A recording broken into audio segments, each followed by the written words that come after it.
Hän nousi oman lentoyhtiönsä koneeseen farkuissa ja kuluneissa tennareissa, ja hänet poistettiin koneesta ennen kuin se ehti edes nousta ilmaan. Ei siksi, että hänen lippunsa olisi ollut viallinen, vaan siksi, miltä hän näytti. Kukaan sillä lennolla, kukaan siinä yhtiössä ei tiennyt, että nainen, joka juuri saatettiin ulos koneesta, omisti 62% kaikesta siitä, minkä päällä he seisoivat. Eikä hän ollut vihainen, hän teki muistiinpanoja. Mutta ennen kuin palaamme tarinaan, haluaisin tietää, mistä päin katsotte meitä tänään, ja jos nautitte näistä tarinoista, muistakaa tilata kanava. Aamu vaikutti tavalliselta. Yksi niistä harmaista Helsingin aamuista, jotka tuoksuvat lentopetrolilta, palaneelta kahvilta ja sellaisten ihmisten hiljaiselta ahdistukselta, jotka yrittävät ehtiä jonnekin.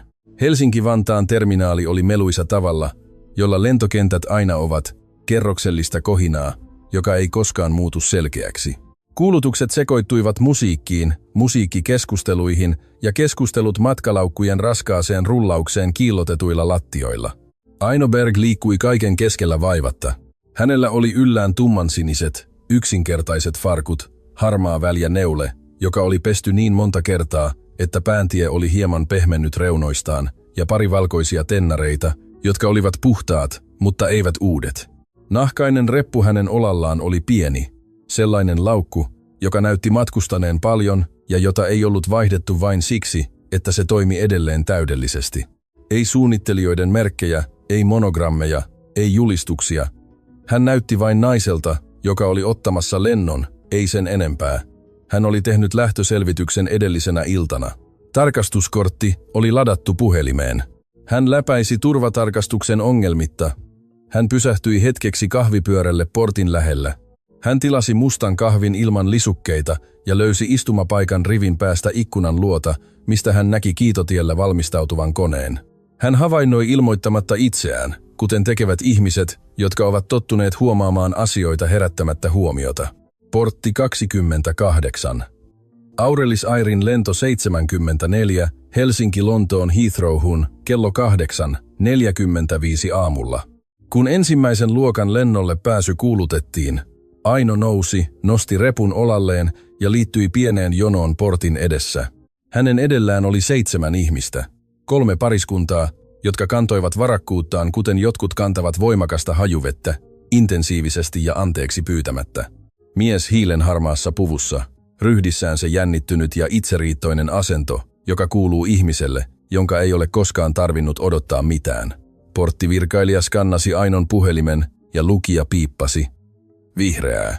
Ensimmäinen luokka, istuin 2A. Virkailija tuskin nosti katsettaan. Aino käveli matkustajasiltaa pitkin koneeseen. Matkustamo oli laajarunkoinen. Ensimmäisen luokan osasto oli rauhallinen kokonaisuus, suuria suojaisia istuimia kerman ja harjatun harmaan sävyissä, jokaisella oma yksityisyysseinämänsä ja pieni pino taiteltuja liinavaatteita. Siellä tuoksui uudelta nahalta ja kevyesti kukkaiselta. Pehmeä valaistus sai kaiken näyttämään kultaiselta ulkona vallitsevasta harmaasta taivaasta huolimatta. Aino löysi paikkansa kakkosriviltä ikkunan luota ja asetti reppunsa ylälokeroon. Hän asettui aloilleen, oikaisi jalkansa ja otti laminoidun turvaohjeen istuintaskusta, kuten hän teki aina tottumuksesta, ei ahdistuksesta, vaan pelkästä tavasta. Silloin hän tunsi sen. Katse. Hän ei kääntynyt etsimään sitä. Hän oli elänyt tarpeeksi kauan tunnistaakseen tietynlaisen huomion. Ei uteliaisuutta, vaan sellaista, joka mittaa ja arvioi. Johtavan lentoemännän nimi oli Veera Halme. Aino saisi tietää sen myöhemmin, vaikka oli jo pannut merkille nimikyltin koneeseen nousun aikana. Veera oli pitkä ja moitteettomasti huoliteltu sillä tarkalla ja lasketulla tavalla, jota noudattaa ihminen, joka pitää ulkonäköään osana työsuoritustaan. Hänen tummat hiuksensa olivat tiukalla nutturalla. Univormun jakussa ei ollut ryppyäkään. Hän hymyili jokaiselle ensimmäiseen luokkaan astuvalle matkustajalle, ja hymy oli lämmin, ammattimainen ja aito, kunnes se osui Ainoon. Silloin se muuttui vain hieman. Ei vihamielisyydeksi, vaan arvioinniksi. Veera kumartui vieressään olevan nuoremman lentoemännän puoleen, pehmeäeleisen naisen, joka myöhemmin tekisi valituksen juuri tästä hetkestä. Veera sanoi jotain hiljaa.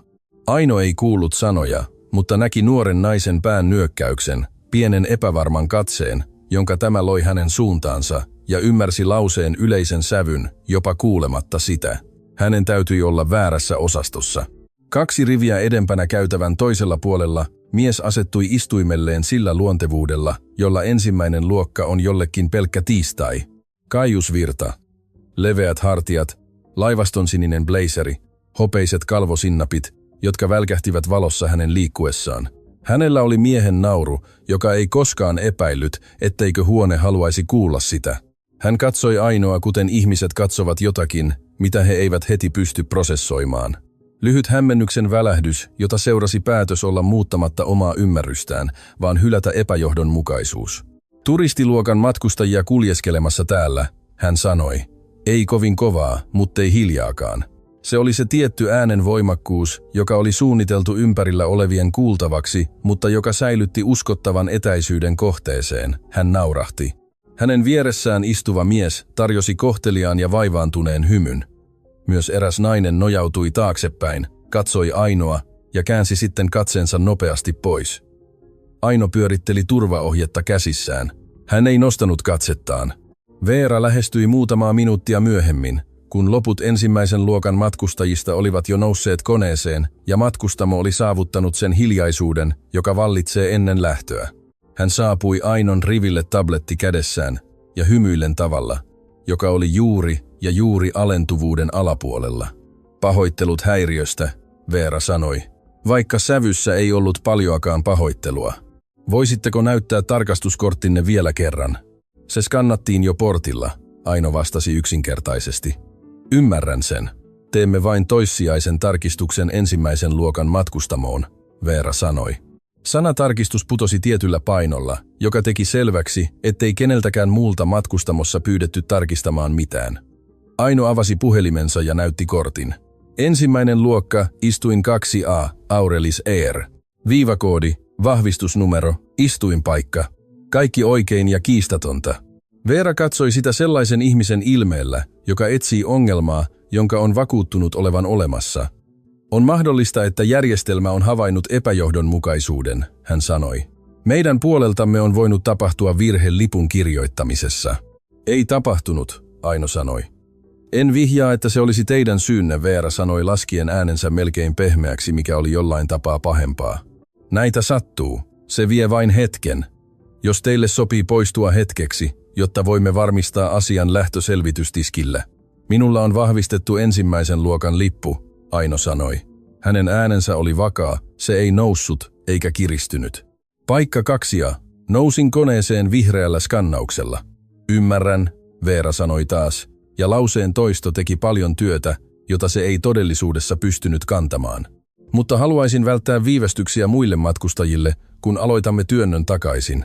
Hän teki epämääräisen eleen matkustajasiltaan päin. Tämän pitäisi viedä vain muutama minuutti. Lähellä istuvat matkustajat olivat hiljenneet. Kaikki eivät katsoneet suoraan, mutta matkustamon huomion laatu oli muuttunut tavalla, jolla huone muuttuu, kun tapahtuu jotain vaivaannuttavaa, jota kukaan ei halua nimetä. Caius Virta kallisti päätään hieman hänen suuntaansa sillä tyynellä mielenkiinnolla, jolla seurataan toiselle ihmiselle sattuvaa pientä epämukavuutta. Kapteenin nimi oli Tapio Puro. Hän oli ollut Aurelis Airilla 11 vuotta. Hän seisoi ohjaamon oven lähellä, kun Veeran vieressä ollut lentoemäntä kumartui ja puhui hänelle hiljaa. Jotain kiistasta lipun kanssa, matkustajasta, joka täytyi tarkistaa uudelleen.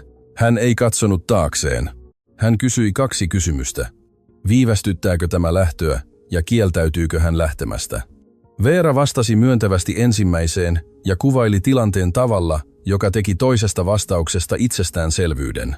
Tapio nyökkäsi ja sanoi, hoidetaan se tähän. Olemme jo myöhässä tarjoilun aikataulusta. Turvamiehet saapuivat nopeasti. 2 vartijaa, jotka olivat kohteliaita sillä harjoitellulla ja ammattimaisella tavalla, joka sai kohteliaisuuden tuntumaan pahemmalta kuin jos he olisivat olleet suoria. He pyysivät Ainoa ottamaan laukkunsa ja seuraamaan heitä. Aino katsoi heitä hetken, nosti sitten kätensä, avasi ylälokeron ja otti reppunsa. Matkustamo oli hiljainen.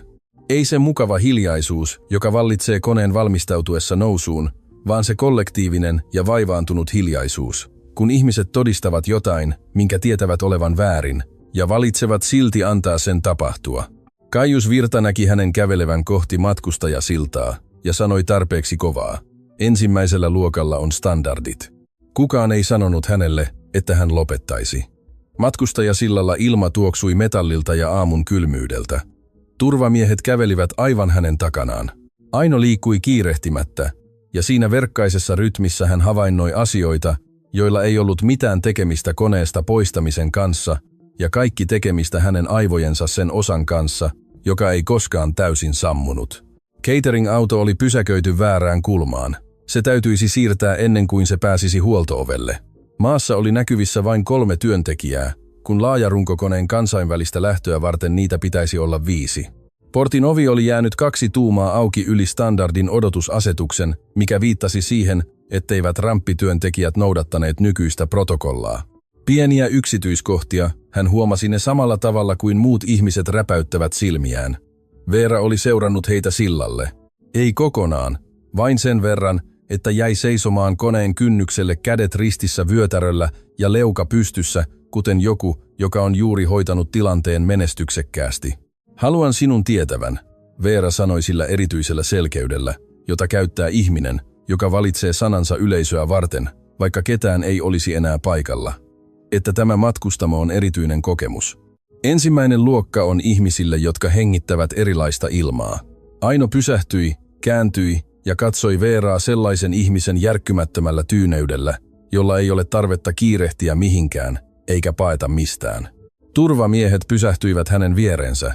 Silta humisi heikosti sen läpi kulkevasta kylmästä virtauksesta. Olet oikeassa, Aino sanoi. Hänen äänensä oli niin hiljainen, että Veeran täytyi pysyä täysin liikkumatta kuullakseen sen selvästi. Ilma muuttuu korkeammalla. Hän piti Veeran katseen täyden sekunnin ajan vakaana. Sitten hän kääntyi ja käveli pois. Hän ei tehnyt kohtausta, hän ei itkenyt. Hän ei korottanut ääntään, eikä ottanut puhelintaan esiin tallentaakseen mitään, eikä sanonut enää mitään muuta. Hän vain käveli selkä suorana, kiirehtimättä, kuluneet tennarit hiljaisina sillan metallilattialla, kunnes aamun kylmä valo ympäröi hänet ja koneen ovi sulkeutui hänen poissaolonsa jälkeen. Kajo Lounge sijaitsi terminaalin toisessa päässä, kaukana Aurelis Airin porteista, piilossa himmeiden lasiovien takana, jotka useimmat matkustajat ohittivat huomaamatta. Se oli yksityinen tila ilman lentoyhtiöiden tunnuksia, siellä oli syvät nojatuolit eikä televisioruutuja. Kahvi tarjoiltiin aidoista keraamisista kupeista. Wifi oli nopea ja avoin. Aino löysi pöydän kulmasta ja jätti reppunsa viereiselle istuimelle. Hän tilasi vettä. Sitten hän otti puhelimensa ja selasi yhteystietojaan nimeen, joka oli listattu yksinkertaisesti Markku Heikkinen. Markku Heikkinen vastasi toisella hälytyksellä. Sinun pitäisi olla jo Atlantin yllä, hän sanoi. Suunnitelmien muutos, Aino vastasi. Haluan sinun aloittavan vaiheen 3. Tuli lyhyt, mutta merkityksellinen tauko. Markku oli ollut Ainon oikeudellinen neuvonantaja 9 vuotta. Hän oli huolellinen, varovainen ja hyvin vaikeasti hätkäytettävä. Tauko kertoi Ainolle, että Markku ymmärsi, ettei vaihetta 3 virallista vastuullisuuden laukaisinta, jonka he olivat sisällyttäneet auditointirakenteeseen ja jota ei ollut vielä koskaan käytetty, oltu kutsumassa esiin kevyesti.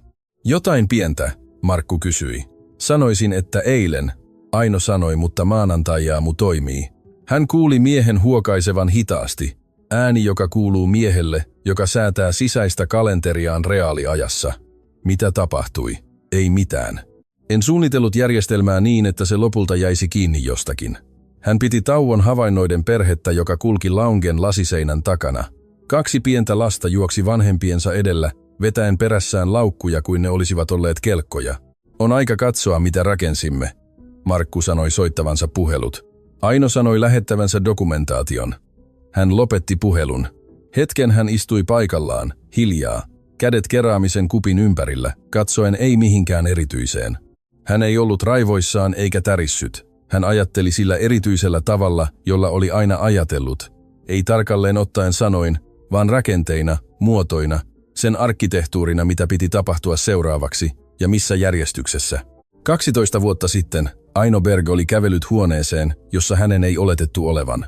Se oli sijoitushuippukokous New Yorkissa, sellainen tapahtuma, jossa kutsut olivat teknisesti avoimia, mutta jonka kulttuuri oli tiukasti suljettu. Hän oli ollut 33-vuotias, jo menestynyt tavoilla, jotka eivät näkyneet pinnalla, kantaen jo pääomaa, jota huone ei rekisteröinyt, koska se etsi sitä väärästä muodosta. Hän oli esittänyt ehdotuksensa selkeästi, suoraan, luvuilla, jotka kestivät jokaisen kysymyksen, joka hänelle heitettiin. Ja kysymykset, joita hänelle heitettiin, eivät olleet samoja kuin ne, joita kysyttiin hänen ympärillään olevilta miehiltä. Hän ei lähtenyt vihaisena. Hän lähti mukanaan yksi selkeä ajatus. Hän aikoi rakentaa sen, mihin he olivat kieltäytyneet päästämästä häntä sisään. Ei katkeruudesta. Katkeruus oli kallista ja kulutti polttoainetta viemättä mitään eteenpäin. Hän rakentaisi sen, koska hän näki, millainen lentoyhtiö on, kun se rakentuu arvokkuuden eikä spektaakkelin ympärille. Kun huippuosaamisen mittari on se, miltä jokaisesta matkustajasta tuntuu istuessaan alas, ei se, mitä hänellä on yllään tehdessään niin. Aurelis lanseerattiin 11 vuotta sitten Risto Kallion julkisessa johtajuudessa, jonka nimi, kasvot ja pitkä ura alalla antoivat projektille uskottavuutta, johon markkinat vastasivat. Risto oli hyvä asioiden eturintamassa, lehdistötilaisuuksissa, sijoittajapäivällisillä, ensimmäisten yritysimago-vaikutelmien teatterissa. Ainolla ei ollut mitään kiinnostusta siihen teatteriin. Hän oli rakentanut osallisuutensa täysin laillisen, loppuun asti dokumentoidun ja lähes täysin näkymättömän hallintayhtiöketjun kautta kaikille, jotka eivät katsonut hyvin tarkasti, 62%. Sen hän omisti, enemmistön kaikilla merkittävillä tavoilla. Hän oli ajatellut järjestelyn olevan väliaikainen, ajanjakso, jonka aikana hän voisi havainnoida rakentamaansa ilman, että hänen läsnäolonsa vääristäisi sitä. Kulttuurin testi siitä, säilyttäisivätkö hänen perustamisasiakirjoihin kirjoittamansa arvot muotonsa. 7 vuoden ajan, kun hän ei ollut huoneessa, ne suurimmaksi osaksi säilyivät. Jossain vaiheessa viimeisen 4 tai 5 vuoden aikana jokin muuttui. Risto oli aina ollut keskittynyt voittoihin. Se itsessään ei ollut ongelma. Ongelma oli asteittainen liukuminen, hidas uudelleen suuntautuminen siitä, mitä huippuosaaminen yrityksen sisällä tarkoitti. Kieli oli muuttunut, koulutusohjelmat olivat muuttuneet, markkinointi oli muuttunut tavoilla, jotka olivat tarpeeksi hienovaraisia mennäkseen ilman kommentteja, mutta tarpeeksi kertyviä muokatakseen ympäristöä, johon ne laskeutuivat. Premium-brändikuva, kohotettu kokemus asiakaskunnalle, kieli, joka kuulosti laadulta, mutta toimi syrjintänä. Hän oli huomannut sen. Hän oli aloittanut auditointiprosessin 8 kuukautta sitten. Tänään hän oli vain aikaistanut aikataulua. Koneessa, joka nyt ylitti merta ilman häntä, Veera Halme seisoi etukeittiössä kertoen tarinaa 2 nuoremmalle avustajalle sellaisella äänellä, jolla kerrotaan menestyksekkäästi hoidetusta pienestä, mutta merkittävästä haasteesta omalle auktoriteetilleen. Hän kuvaili vuorovaikutusta brändin suojeluna. Matkustaja oli ollut hämmentynyt. Tilanne oli hallittu, matkustamo pysyi rauhallisena. Nuorin avustaja, jonka nimi oli Elena Raivio, kuunteli kädet ristissä edessään ja katse huolellisen neutraalina. Hän ei sanonut mitään. Hänellä olisi sanottavaa myöhemmin asianmukaisia kanavia pitkin, mutta nyt hän kuunteli ja piti kasvonsa liikkumattomina. Jossain Helsingin ruudukon yllä, vielä korkeudesta näkyvissä, Kaius Virta kirjoitti puhelimeensa. Hän kirjoitti viestin miehen huolettomalla itseluottamuksella, jonka ei ollut koskaan tarvinnut kyseenalaistaa, miten hänen sanansa otettaisiin vastaan. Jotain siitä, että standardeista oli pidetty kiinni, jotain tietyn kokemustason säilyttämisen tärkeydestä. Hän julkaisi sen lukematta uudelleen, laittoi puhelimen jakun taskuun ja tilasi skotlantilaista viskiä. Hän ei avaisi sovellusta uudelleen 6 tuntiin. Kun hän tekisi niin, maailma olisi jo järjestäytynyt uudelleen videon ympärille, jonka tallentamisesta hän ei ollut edes tiennyt. Matkustaja, joka sen kuvasi, istui 4. rivillä.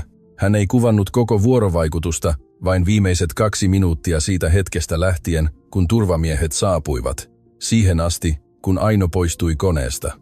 Kulma oli osittainen ja ääni epätasainen, mutta se mikä välittyi selvästi, minkä algoritmi löysi, jakoi ja vahvisti sillä eksponentiaalisella tavalla, jonka vain tietyt hetket aiheuttavat, oli kuva naisesta, jota saatettiin ulos koneesta sellaisella poikkeuksellisella tyyneydellä, joka kuuluu ihmiselle, joka tietää jotain, mitä huone ei vielä tiedä. Ja Veeran ääni, vaivoin kuuluvana kynnyksellä. Ensimmäinen luokka on ihmisille, jotka hengittävät erilaista ilmaa, ja sitten hiljainen vastaus, jota kukaan ei saanut täysin selvää. Ja sitten oven sulkeutuminen. Video julkaistiin kello 9:17 aamulla. Puoleen päivään mennessä sillä oli jo 400 katsontakertaa. Kello 6 illalla se oli ylittänyt 3 miljoonaa. Ja kommenttikentästä oli tullut tietynlaisen kiireellisyyden näyttämö.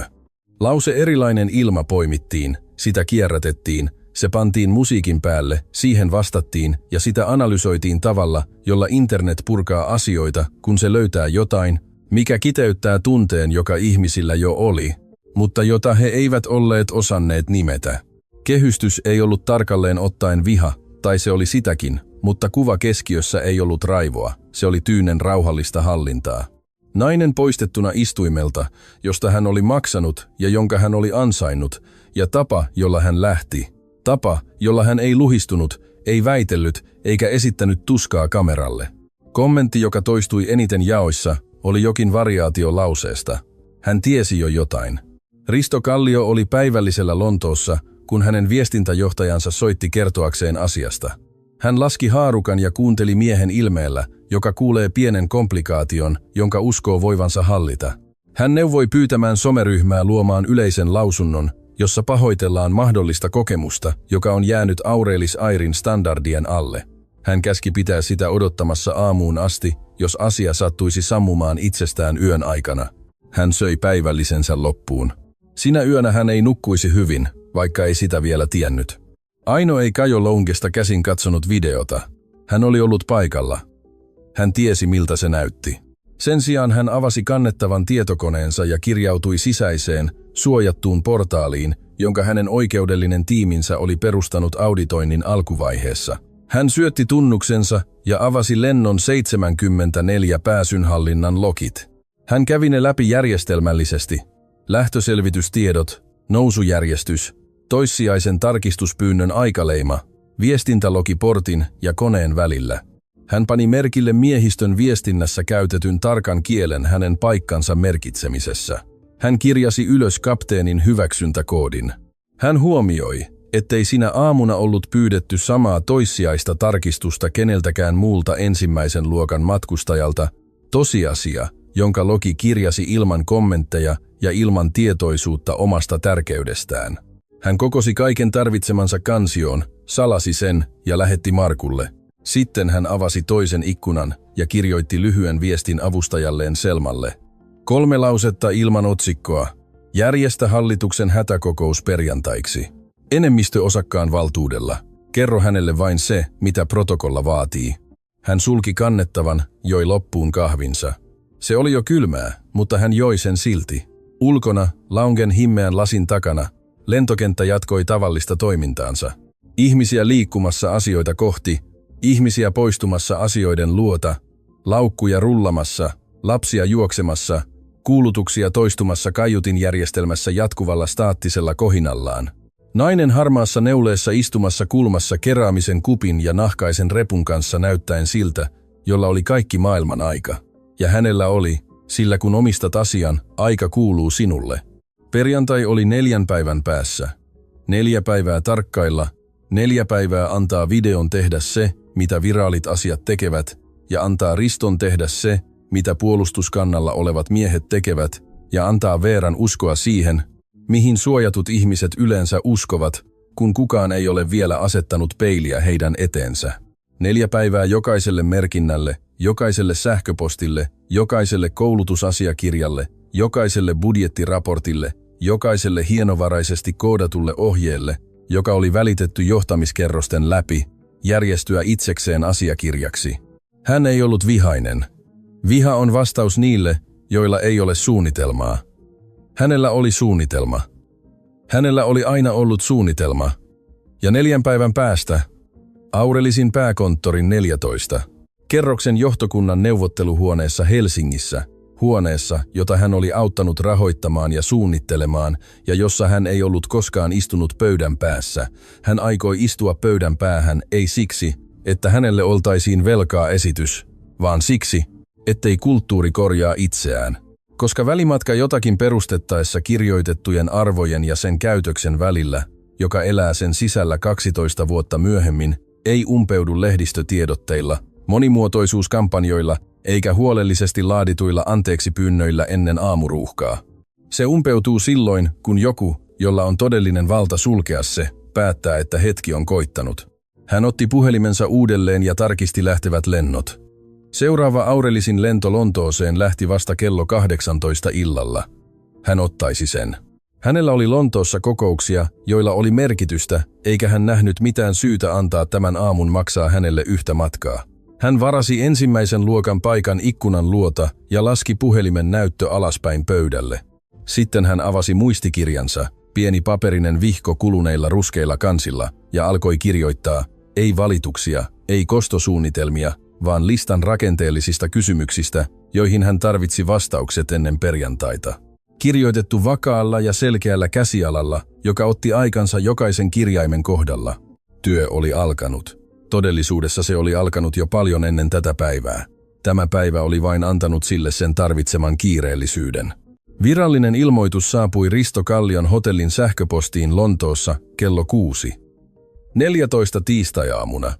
Kun hän oli vasta toisessa kahvissaan ja siinä mitä oli jäljellä siitä itsevarmuudesta, jolla hän oli viikon aloittanut. Se oli 1 sivun asiakirja, täsmällinen kieleltään, annettu Aurelis Airin perustamisasiakirjaan sisältyvän hätätilan osakasvaltuuslausekkeen nojalla. Lauseke, jota kutsuttiin niin harvoin esiin, että useimmat yrityksen sisällä olivat täysin unohtaneet sen olemassaolon, hallituksen hätäistunto. Perjantaina kello 9:00 Helsingin pääkonttori. Kutsuttu koolle enemmistöosakkaan valtuudella. Risto luki sen 2, laski sitten kahvin ja luki sen 3. kerran. Koska on tiettyjä lauseita, jotka aivot prosessoivat ensin sanoina ennen kuin ne prosessoivat niitä merkityksenä. Ja tämä oli yksi niistä. 11 vuoden aikana tuota lauseketta ei ollut käytetty kertaakaan. Enemmistöosakas, kuka ikinä hän olikin, kuka ikinä olikaan niiden kerroksellisten hallintayhtiörakenteiden takana, joita Risto oli aina pitänyt kätevänä olla tutkimatta liian tarkasti, oli pysynyt täysin hiljaa yli vuosikymmenen. Ei sekaantumista, ei ohjeistuksia, ei läsnäoloa. Se oli sopinut Ristolle täydellisesti, sillä omistajien hiljaisuus on paras mahdollinen ympäristö toimitusjohtajalle, joka on ajan myötä alkanut vakuuttua siitä, että hänen omat vaistonsa ovat ainoat, joilla on merkitystä. Hän soitti varajohtajalleen ja kysyi 2 kysymystä, joista kumpaankaan varajohtaja ei osannut vastata. Kuka omisti enemmistöosuuden ja mikä oli aiheuttanut koolle kutsun? Varajohtaja soitti oikeudelliselle osastolle. Oikeudellinen osasto sanoi tarvitsevansa aikaa. Risto vastasi, ettei hänellä ollut aikaa. Oikeudellinen osasto vastasi kunnioittavasti, että kyseessä oli osa kasasia ja että se etenisi siinä tahdissa, jossa se aikoi edetä. Risto sulki kannettavansa ja jäi tuijottamaan hotellihuoneen seinää. Hän ei vieläkään yhdistänyt hallituksen ilmoitusta koneessa olleeseen naiseen. Viraalivideo oli PR-hankaluus. Hallituksen ilmoitus oli osakasasia. Riston huolten henkisessä arkkitehtuurissa nuo 2 asiaa asuivat täysin erillisissä huoneissa. Hän ymmärtäisi lopulta ja liian myöhään, että ne olivat aina olleet sama huone. Takaisin Helsingissä viikko eteni odottamatta, että Risto saisi sen kiinni. Aurelis Airin keskijohdon toimistoissa 9. kerroksessa ryhmä esimiehiä oli kokoontunut tulostetun sisäisen muistion ympärille, joka oli tullut Veeran suoralta esimieheltä. Muistio ylisti lennon 74 hoitamista osoituksena vahvasta brändin mukaistamisesta ja hyvästä operatiivisesta vaistosta. Teksti oli huolellisesti muotoiltu. Mikään siinä ei kuulostaisi pahalta virallisessa arvioinnissa, mutta sen muoto oli erehtymättömän kiittävä.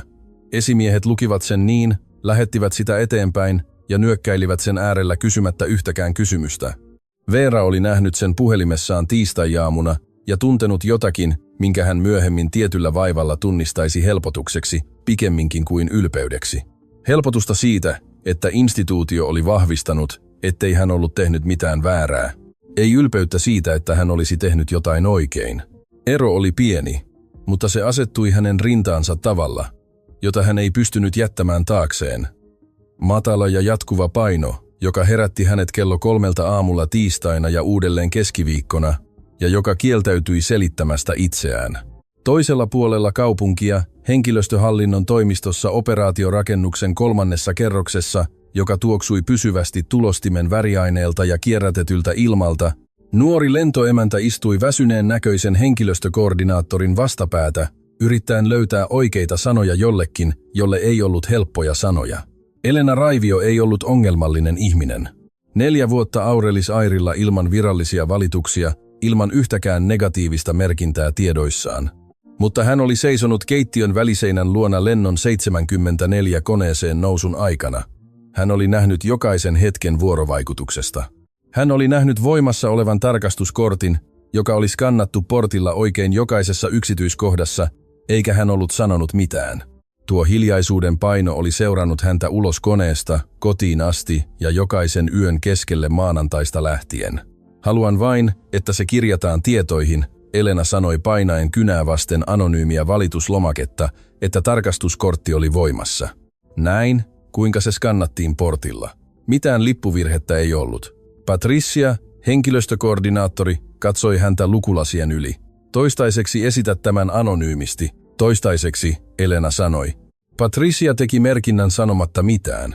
Hän oli työskennellyt henkilöstöhallinnossa tarpeeksi kauan tunnistaakseen eron sellaisen välillä, joka tekee valituksen draaman takia, ja sellaisen, joka tekee sen voidakseen sanoa asioiden lopulta tullessa julki, että oli jo sanonut jotain ennen kuin ne tulivat.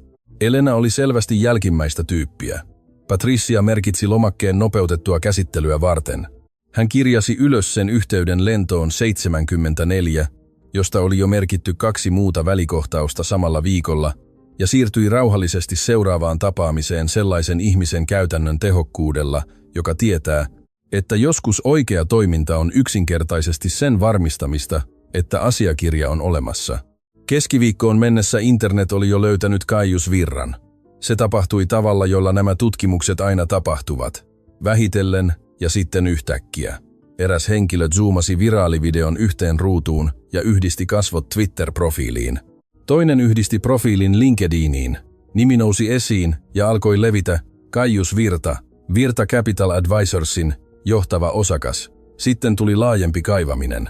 Internet alkaa toimia ihmisiä kohtaan heti, kun se päättää, että he ansaitsevat tarkkaa huomiota. Arkistoituja esiintymisiä konferensseissa, profiilitalouslehdessä 3 vuoden takaa, jossa Caius kuvaili sijoitusfilosofiaansa sellaisten yritysten tukemisena, jotka ymmärtävät yleisönsä. Mielipidekirjoitus, jossa hän väitti, että premium-brändit vesittävät identiteettiään tavoittelemalla massojen suosiota. Ja lopulta, kaikkein vahingollisimpana, esittelyasiakirja, jonka oli lähettänyt eteenpäin joku, joka oli ollut huoneessa sitä esiteltäessä ja joka ilmeisesti oli säästänyt sen juuri sopivaa hetkeä varten. Asiakirjan kannessa luki Premium-identiteetin suojeleminen.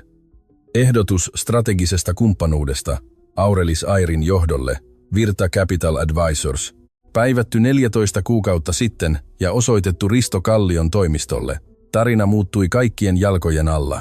Se, mikä oli alkanut viraalivideona naisesta, joka poistettiin virheellisesti koneesta, muuttui keskiviikon aikana joksikin, jolla oli pidempi ja tietoisempi selkäranka, kulttuuriksi, jota oli muovattu tietoisesti, kannustettu taloudellisesti ja suojeltu kyseenalaistamiselta sellaisten ihmisten toimesta, joiden edut riippuivat siitä, että se säilyi juuri sellaisena kuin se oli.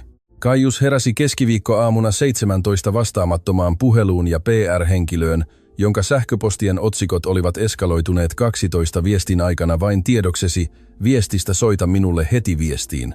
Hänen alkuperäinen viestinsä standardeista oli kerännyt tuhansia vastauksia, joista lähes yksikään ei ollut tukeva.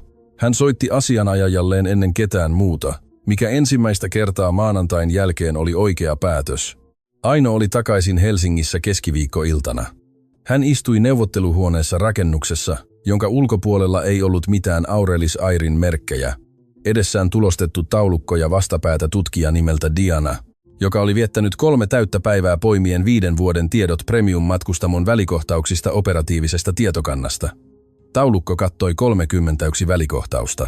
Jokainen niistä oli kirjattu proseduraalisella ja institutionaalisella kielellä. Lippujen myöntämiseroavuus, huoli matkustamon konfiguraatiosta, asiakaspalvelun eskaloituminen, kieli, joka oli valittu dokumentoimaan paljastamatta, rekisteröimään selittämättä. Luvut olivat vähemmän huolellisia kuin kieli. 31. Stää poistamisesta 26 koski matkustajia, joiden henkilöllisyystodistukset osoittivat heidän olevan mustia tai ruskeita. Lopuista 5-3 oli merkitty välikohtaus muistiinpanoihin ihmisinä, joilla oli rento tai ei-premium-vaatetus. Yhdelläkään 31. Sitä ei ollut dokumentoituna syynä vahvistettua lippuvirhettä. Jokaisella oli voimassa oleva tarkastuskortti, joka oli vahvistettu portilla ennen poistamisen aloittamista. Aino pysyi pitkän tovin tuijottaen asiakirjaa puhumatta. Koulutusmateriaalit, hän sanoi lopulta. Kuinka kauas taaksepäin meillä on ne? Diana avasi kansion. 7 vuotta. Sanastossa tapahtuu selkeä muutos, joka alkaa noin 4,5 vuotta sitten. Aikaisemmat asiakirjat käyttävät termejä kuten vieraanvarainen, huomioiva, vieraskeskeinen. Myöhemmät korjaukset tuovat mukaan kohotetun kokemuksen, kuratoidun matkustamoympäristön, premiumiin mukautetun palvelustandardin. Kuka laati korjaukset? Alkuperäinen muutos oli peräisin Riston toimistosta.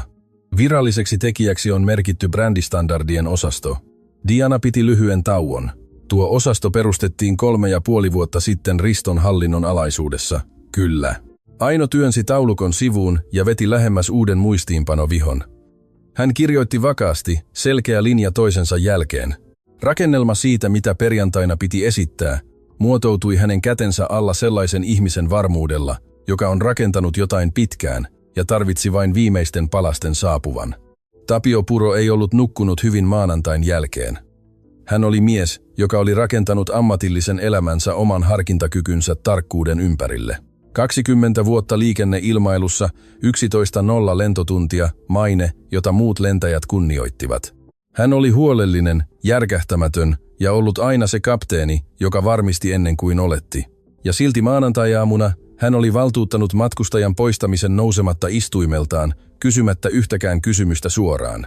Hän oli ottanut lentoemännän kertomuksen tilanteesta ja soveltanut sitä tutkimatta sitä, koska tutkiminen olisi maksanut 4 minuuttia ja hänellä oli jo kiire catering-aikataulun kanssa. Hän oli tiennyt sen olevan väärin, jo ennen kuin kone ehti edes rullata kiitotielle. Oli aika 8 vuotta sitten, jolloin Tapio oli ollut avoimesti äänessä Aurelis Airin sisällä miehistön palkkaamisen oikeudenmukaisuudesta ja palvelukulttuurista. Hän uskoi siihen todella, oli sanonut sen sisäisillä foorumeilla ja jopa antanut lyhyen haastattelun ilmailualan erikoisjulkaisulle, jonka hän nyt muisti erityisen vaivaannuttavan selvästi. Sitten yritys järjesti prioriteettinsa uudelleen. Aloite hajosi hiljaisuudessa ja Tapio päätti, että tuo päätös oli tehty hänen tasonsa yläpuolella ja että hänen työnsä oli lentää koneita, ei taistella taisteluita, joiden tulokset oli jo päätetty muualla. Siitä lähtien hän oli joka vuosi kertonut itselleen jonkin version tästä tarinasta. Keskiviikkoilta päivänä saapui virallinen ilmoitus, jossa pyydettiin hänen täydellistä selostustaan päätöksenteosta lennolla 74 ennen hallituksen tarkastuskomitean arviointia. Hän jäi istumaan asiakirjakeittiön pöydällä pitkäksi aikaa. Hän ajatteli aloitetta, erikoisjulkaisua, catering-aikataulua ja sitä helppoutta, jolla hän oli antanut tuon kaiken korvata jotain, millä oli todellisuudessa enemmän merkitystä. Sitten hän otti puhelimen ja soitti hallituksen tarkastuskoordinaattorille, ei valmistellakseen puolustusta, vaan kysyäkseen, olisiko johtava tutkija käytettävissä keskusteluun ennen perjantaita. Oli asioita, jotka hänen täytyi sanoa ja jotka eivät mahtuisi siististi virallisen todistuksen rakenteeseen, ja hän halusi sanoa ne vielä, kun ne olivat rehellisiä, ennen kuin aika ja itsesuojelu muovaisivat niistä jotain, mikä suosisi häntä enemmän kuin tosiasioita. Risto lensi takaisin Helsinkiin torstai-aamuna ja meni suoraan viestintätoimistoonsa. Strategia, jonka hän oli koonnut lennon aikana, oli selkeä ja proaktiivinen. Mennä perjantain edelle julkaisemalla ennakoiva lausunto ja esittämällä hallituksen istunto hallinnollisena harjoituksena, jota hän itse oli tukenut. Ilmoittaa uudesta sisäisestä tarkastusaloitteesta. Hän julkaisi tiedotteen torstai-iltana niin, että perjantain otsikot esittäisivät hänet päättäväisenä eikä nurkkaan ajettuna. Hänellä oli koko rakenne suunniteltuna jo ennen laskeutumista. Iltapäivällä hänen oikeudellinen tiiminsä ilmoitti hänelle hiljaa, että mikä tahansa Aurelis Airin brändin alla annettu lausunto vaati enemmistöosakkaan valtuutuksen sääntö, joka oli aina ollut siellä ja jota ei koskaan tähän viikkoon asti oltu käytetty. Risto katsoi yleistä oikeudellista neuvonantajaansa. Tuota sääntöä ei ole koskaan käytetty, hän sanoi. Ei, vastasi neuvonantaja. Se ei ole ollut tarpeen. Kuka estää valtuutuksen? Seurannut tauko välitti enemmän tietoa kuin mikään suora vastaus. Toivomme saavamme selvyyttä perjantain jälkeen. Risto lähetti viestintätiiminsä pois, istui työpöytänsä ääreen ja katsoi Helsinkiä toimistonsa lattiasta kattoon ulottuvasta ikkunasta. Hän ajatteli lentoyhtiön 62%, joka oli liikkunut hiljaa kerroksellisten yhtiörakenteiden läpi 12 vuotta vaatimatta häneltä koskaan mitään. Hän ajatteli 8 kuukauden auditointipyyntöjä, jotka hänen tiiminsä oli täyttänyt tehokkaasti ja ilman ilmeisiä seurauksia. Hän ajatteli perustamisasiakirjoja, jotka hän oli allekirjoittanut ja joita hän ei ollut avannut sen koommin. Hän ajatteli naista koneessa, tämän tyynnyttä hallintaa, turvakamerakuvia, sitä erityistä vakauden tunnetta, jolla hän oli poistunut koneesta. Se ei ollut jonkun askel, joka oli voitettu ja hyväksyi sen, vaan jonkun, joka oli löytänyt vahvistuksen jollekin, minkä jo tiesi ja mihin oli jo valmistautunut. Kylmä ja täsmällinen ymmärrys saapui hitaasti sillä tavalla kuin kylmät oivallukset saapuvat. Ei äkillisenä shokkina, vaan lämpötilana, joka laskee jatkuvasti, kunnes ei ole enää epäilystäkään siitä kylmyydestä, jossa istuu. Hän seisoi ikkunan ääressä pitkän aikaa yrittäen löytää syyn, miksi tuo ymmärrys olisi väärä. Hän ei löytänyt yhtäkään. Perjantai koitti kirkkaana ja kylmänä Helsingin yllä. Taivas oli talven kylmää sinistä, joka sai kaiken näyttämään tavallista tarkemmalta. Se oli sellainen aamu, jolloin valossa ei ole pehmeyttä, jolloin etäisyydet on helppo mitata, eikä terävyydeltä ole mitään paikkaa piiloutua. Kello 8:30 Aurelis Airin pääkonttorin 14. Kerroksen johtokunnan neuvotteluhuone oli täysin valmis. Vesilasit, muistiinpanolehtiöt, nimikortit, pitkä mahonkipöytä kiillotettuna peilikirkkaaksi. Rakennuksen huoltoryhmä oli valmistellut sen kello 7 lähtien. Heille oli vain sanottu, että hallituksen täysistunto oli ohjelmassa, sen piti olla valmiina ajoissa ja järjestelyn piti olla moitteeton. Hallituksen jäsenet saapuivat yksityisellä hissillä yksi kerrallaan tai pareittain kello 8:30 ja 8:55 välillä. Kaikki 7 olivat paikalla. Täysi kokoonpano, jotain mitä yleensä kokoontui vain varsinaiseen yhtiökokoukseen. He astuivat sisään sellaisten ihmisten pidätetyllä ja varovaisella energialla, joille on sanottu, että jotain tärkeää on tapahtumassa, kertomatta heille, mikä sen muoto olisi. Keskustelut vesipisteen äärellä olivat lyhyitä, puhelimia tarkistettiin. Jokainen katsoi ovea ainakin kerran ennen istumistaan. Risto oli paikallaan kello 8:45. Hänen kannettava tietokoneensa oli auki ja esitys ladattu. Hän oli päättänyt sellaisen miehen erityisellä itsepäisyydellä, joka on aina ollut hyvä vakuuttamaan itsensä asioista, että huoneen hallinta oli edelleen hänen ulottuvillaan. Jos hän liikkui tarpeeksi nopeasti, hän avaisi välikohtauksella, tunnustaisi sen eristetyksi proseduraaliseksi virheeksi ja osoittaisi, että korjaavat toimenpiteet olivat jo käynnissä hänen johdollaan. Hän oli harjoitellut sen kahdesti sinä aamuna. Hän tunsi diat. Kello 9 hän aloitti. Hänen avauksessaan oli 11 vuoden hallitushuonekokemuksen sujuvuus, varma, hyvin annosteltu, sellaisen miehen harjoiteltu esitystapa, joka oli saanut epävarmuuden kuulostamaan pätevyydeltä niin kauan, että hänelle molemmat asiat olivat muuttuneet erottamattomiksi. Hän nimesi suoraan lennon 74 ja kulki sen läpi nopeasti esittäen sen operatiivisen tason virheenä, joka oli jo merkitty tarkistettavaksi. Hän siirtyi toiseen diaan rikkomatta rytmiä. Hän oli puolivälissä lausetta 3. Jotain sellaista kuin palvelustandardien ylläpitämisen monimutkaisuus suuressa ja hajautetussa työvoimassa, kun ovi avautui. Hän ei pysähtynyt heti. Hän ehti sanoa 2 sanaa lisää, ennen kuin huomion laatu huoneessa muuttui ja hänen oma äänensä hidastui itsestään ja pysähtyi. Aino Berg astui sisään. Laivaston sininen housupuku, istuva ja puhdas, ei koristeita lukuun ottamatta pieniä kultaisia korvakoruja. Hiukset siistillä nutturalla. Hän kantoi ohutta nahkaista kansiota kainalossaan ja käveli suoraan pöydän päähän, päätypaikalle. Täsmälleen Ristoa vastapäätä, hidastamatta askeltaan, ilman pienintäkään epäröintiä, joka viittaisi siihen, että hän olisi tulossa uuteen paikkaan. Hän istui alas ja asetti kansion pöydälle eteensä. 2 hallituksen jäsentä nousi ylös hänen kävellessään huoneen läpi. Se ei ollut sosiaalinen refleksi, se oli tunnistamista. Thomas Garrett ja Sandra Okafor, Molemmat, joilla oli pääsy perustamisomistusasiakirjoihin ja jotka olivat vuosia tienneet, kuka hiljainen enemmistö oli, nousivat ylös ajattelematta tavalla, jolla ihminen nousee, kun huoneen todellinen rakentaja astuu sisään. Risto oli jäänyt täysin liikkumattomaksi. Hänen esityksensä dia loisti seinällä hänen takanaan kaavio Premium-matkustamon tuottoraportista, jolla oli nyt toiselta aikakaudelta olevan artefaktin leima. Väri oli kadonnut hänen kasvoiltaan sillä hitaalla ja erehtymättömällä tavalla, joka kuuluu ihmiselle, joka näkee saapuvan johtopäätöksen, jota on yrittänyt välttää 3 päivää. Pahoittelut keskeytyksestä, Aino sanoi. Sanat olivat teknisesti anteeksipyyntö, mutta ne eivät toimineet sellaisena. Hän katsoi pöydän yli koko hallitusta sellaisen ihmisen vakaalla ja kiireettömällä katseella, jonka ei ole koskaan tarvinnut pyytää lupaa huoneen haltuunottoon. Niille, joille ei ole ilmoitettu virallisesti, nimeni on Aino Berg. Olen Aurelis Air Holdingin enemmistöosakas ja perustaja-investoija, 62% kokonaispääomasta, Berg Holdingsin ja sen tytäryhtiöiden kautta. Olen pitänyt hallussani tuota asemaa yrityksen perustamisesta lähtien. Hiljaisuus oli ehdoton. Ei tauon tyhjä hiljaisuus, vaan tiivis ja paineistettu hiljaisuus huoneessa, jossa jokainen ihminen samanaikaisesti tarkistaa ymmärrystään siitä, missä istuu ja mitä se tarkoittaa suhteessa kaikkeen, mitä on tapahtunut aiemmin. Herra Kallio, hän sanoi katsoen suoraan Ristoon samalla vakaalla ja tyynellä katseella, jota hän oli pitänyt kylmällä matkustajasillalla 4 päivää aiemmin. Ole hyvä, älä pysähdy takiani. Voitko jatkaa? Hän ei jatkanut. Thomas Garrett laski vesilasinsa varovasti. Rouva Berg, hallitukselle ei ilmoitettu osallistumisestanne tänään. Ei.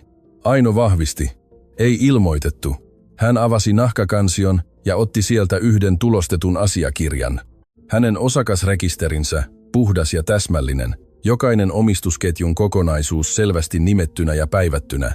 Hän ojensi sen vasemmalleen. Asiakirja kulki pöydällä hiljaisuudessa. Risto näki sen saapuvan kohdalleen eikä ottanut sitä käteensä, aivan kuin sen koskettaminen sulkisi oven, jonka hän vielä toivoi jossakin pysyvän auki.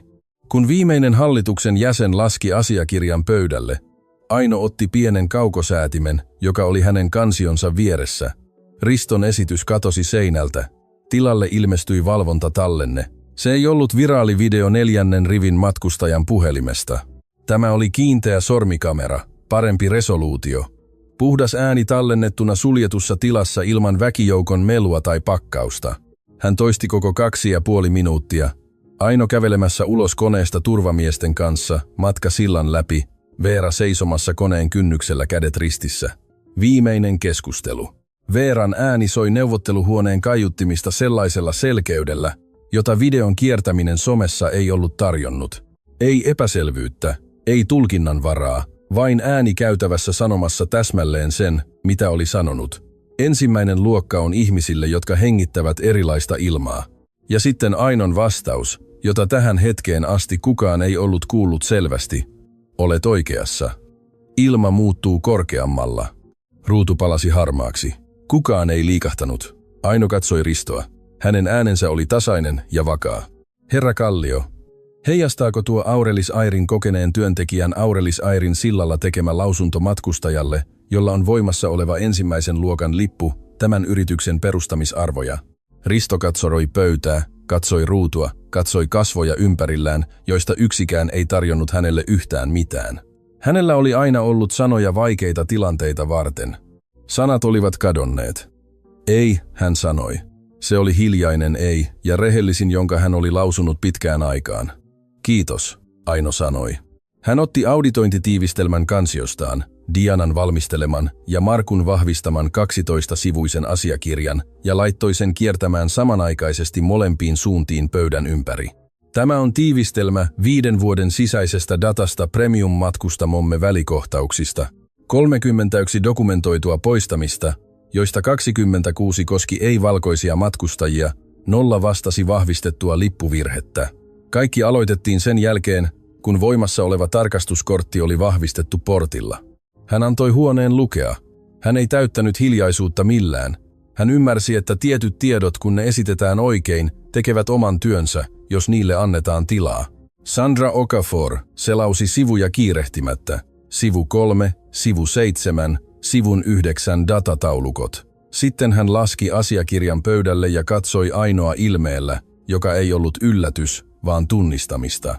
Se erityinen ilme ihmisellä, joka oli tiennyt jonkin olevan väärin, oli sanonut sen, tullut sivuutetuksi ja pito nyt käsissään virallista vahvistusta sille, mitä intuitio oli kertonut hänelle 6 vuotta. Thomas Garrett nosti katseensa asiakirjasta.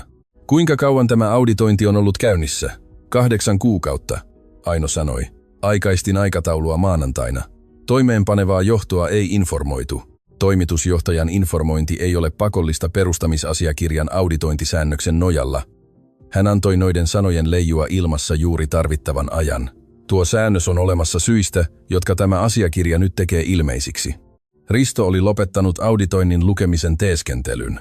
Hän katsoi Ainoa ilmeellä, joka oli käynyt läpi useita vaiheita, epäusko, viimeinen puolustusasenteen kovettuminen, jotain synkempää ja rehellisempää, ja joka lopulta oli asettunut johonkin sellaiseen, jota oli vaikea nimetä tarkasti, paitsi että se oli miehen ilme, joka on juossut pitkään ja on juuri ymmärtänyt, että se mitä hän pakeni, oli aina huoneessa. Viittasit brändistandardien osastoon, Aino jatkoi siirtyen seuraavaan osioon. Luotu 3,5 vuotta sitten toimeenpanevalla päätöksellä, vastuussa uudistetusta palvelukoulutuskielestä, joka esiintyy materiaaleissa tuosta ajanjaksosta lähtien. Muutos koulutussanastossa täsmää tarkalleen tässä raportissa dokumentoitujen syrjivien poistamistapausten lisääntymiseen. Hän katsoi koko hallitusta. Tämä ei ole tarina lentoemännästä, joka teki huonon päätöksen paineen alla. Se on tarina kulttuurista, joka rakennettiin kielellä, kannustinjärjestelmillä ja koulutuksella, jotta tuo päätös näyttäisi ammatilliselta huippuosaamiselta sen sijaan, mitä se todellisuudessa oli. Risto nojasi käsiään pöytään. Jokainen päätös, jonka tein brändin asemasta, oli kaupallisesti ja operatiivisesti perusteltu. Ymmärrän, että se on teidän kantanne, Aino vastasi. Rikostutkinnallinen auditointi käsittelee yksityiskohdat. Sitten hän kääntyi uudelleen hallituksen puoleen. Käytän välittömästi enemmistöosakkaan valtuutta hyllyttääkseni toimeenpanovallan siksi aikaa, kun täysi riippumaton tutkinta suoritetaan. Tämä hyllytys koskee toimitusjohtajan toimistoa, brändistandardien osastoa ja matkustajapalvelun johtoa. Tutkinnan suorittaa riippumaton taho, jolla on täysi pääsy viestintään, henkilöstötietoihin ja taloudelliseen dataan. Hän sanoi sen ilman teatraalisuutta. Hän sanoi sen kuin joku, joka esittää huolella tehdyn päätöksen, joka ei ole enää keskustelun alaisena, vakaasti, ilman julmuutta, ilman mitään sävyä, joka olisi kutsunut neuvottelemaan. Sandra Okafor katsoi hallituksen jäseniä kummallakin puolellaan ja katsoi sitten takaisin Ainoon. Kannatan ehdotusta. Äänestys suoritettiin virallisesti. Nimet kirjattiin järjestyksessä. 5 puolesta toimeenpanovallan hyllyttämiseksi ja riippumattoman tutkinnan aloittamiseksi. 2 vastaan. Riston kohdalla hän ei sanonut mitään. Yhtiön sihteeri kirjasi sen tyhjänä äänenä, ja kaikki huoneessa ymmärsivät, mitä tuo hiljaisuus tarkoitti. 5 vastaan, 2. Hyväksytty. Risto jäi istumaan liikkumatta, kun kokous järjestyi uudelleen seuraavien kohtien ympärille. Oikeudellisen neuvonantajan saatavuus, aikataulu, riippumattoman arvioinnin laajuus. Keskustelu eteni hänen ohitseen kuin virta, joka kulkee sellaisen asian ohi, joka on lakannut olemasta osa virtausta, ja hän pysyi hyvin hiljaa sen sisällä. Aino kirjasi ylös äänestyksen tuloksen ja tarkan kellonajan. Hän siirtyi muistiinpanojensa viimeiselle sivulle. Hän katsoi koko hallitusta, niitä 5, jotka olivat äänestäneet hänen kanssaan, niitä 2, jotka eivät olleet, ja Ristoa istumassa kädet pöydällä, katsoen suoraan ja säälimättömästi kuten joku, joka uskoo, että selkeys on itsessään kunnioituksen muoto. Haluan olla selkeä siitä, mitä teemme ja mitä emme tee, hän sanoi. Emme tee yksilöistä esimerkkejä, jotta instituutio voisi tuntea itsensä puhtaaksi. Emme julkaise tiedotteita, emmekä perusta työryhmiä rakenteellisen muutoksen korvikkeena. Se, mitä rakennamme, ja se, mitä varten palasin rakentamaan, on yritys, jonka sisäinen kulttuuri vastaa sen perustamisessa kirjoitettuja arvoja. Jos puutumme ihmisiin, mutta jätämme järjestelmän koskemattomaksi, istumme tässä huoneessa uudelleen 3 vuoden kuluttua eri tapauksen ja täsmälleen saman perushistorian kanssa. Hän sulki kansion, me emme tee sitä. Huone jäi hiljaiseksi, mutta se oli hiljaisuutta, jossa oli tilaa. Ei se tiukka ja puristettu hiljaisuus kuin aiemmin, vaan jotain, jossa oli tarpeeksi ilmaa hengittää. Ilma ei muutu korkeammalla, Aino sanoi. Hänen äänensä oli tyyni ja vakaa, ja se kantoi kaiken sen painon, joka oli tuonut hänet tuolle istuimelle.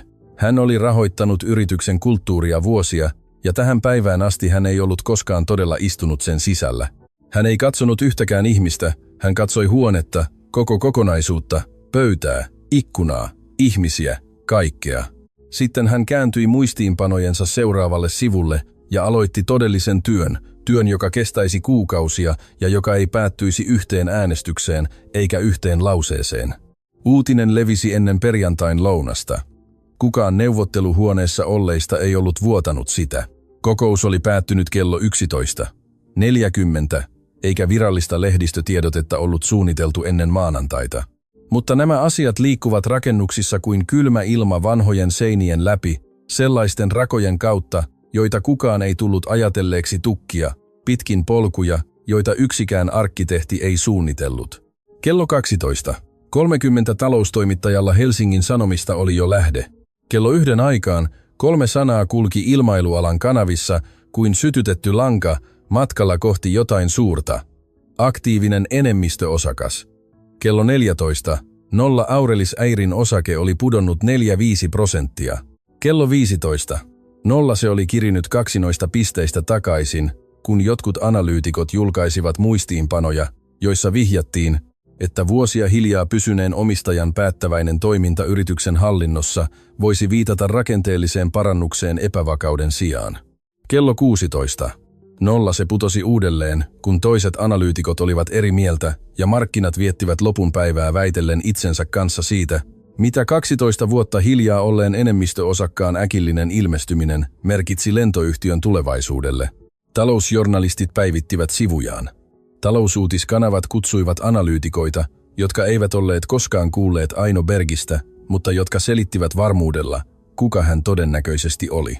Risto Kallio tarkkaili pörssitietoja autostaan pääkonttorin alla olevalla parkkipaikalla, jossa hän oli istunut siitä asti, kun rakennuksen turvamies oli pyytänyt häntä hienovaraisesti poistumaan toimistostaan, kun hänen hyllytyksensä käsiteltiin muodollisesti.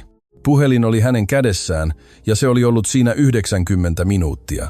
Hän oli soittanut 4 ihmiselle, 2 ei vastannut.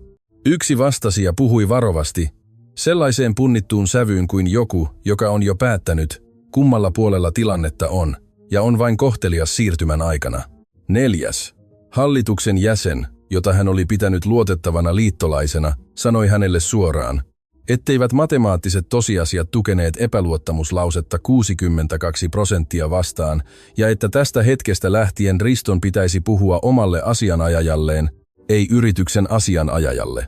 Risto jäi istumaan autoonsa kauan puhelun päättymisen jälkeen, puhelin pimeänä kädessään, tuijottaen loisteputkia, jotka surisivat betonikattoa vasten.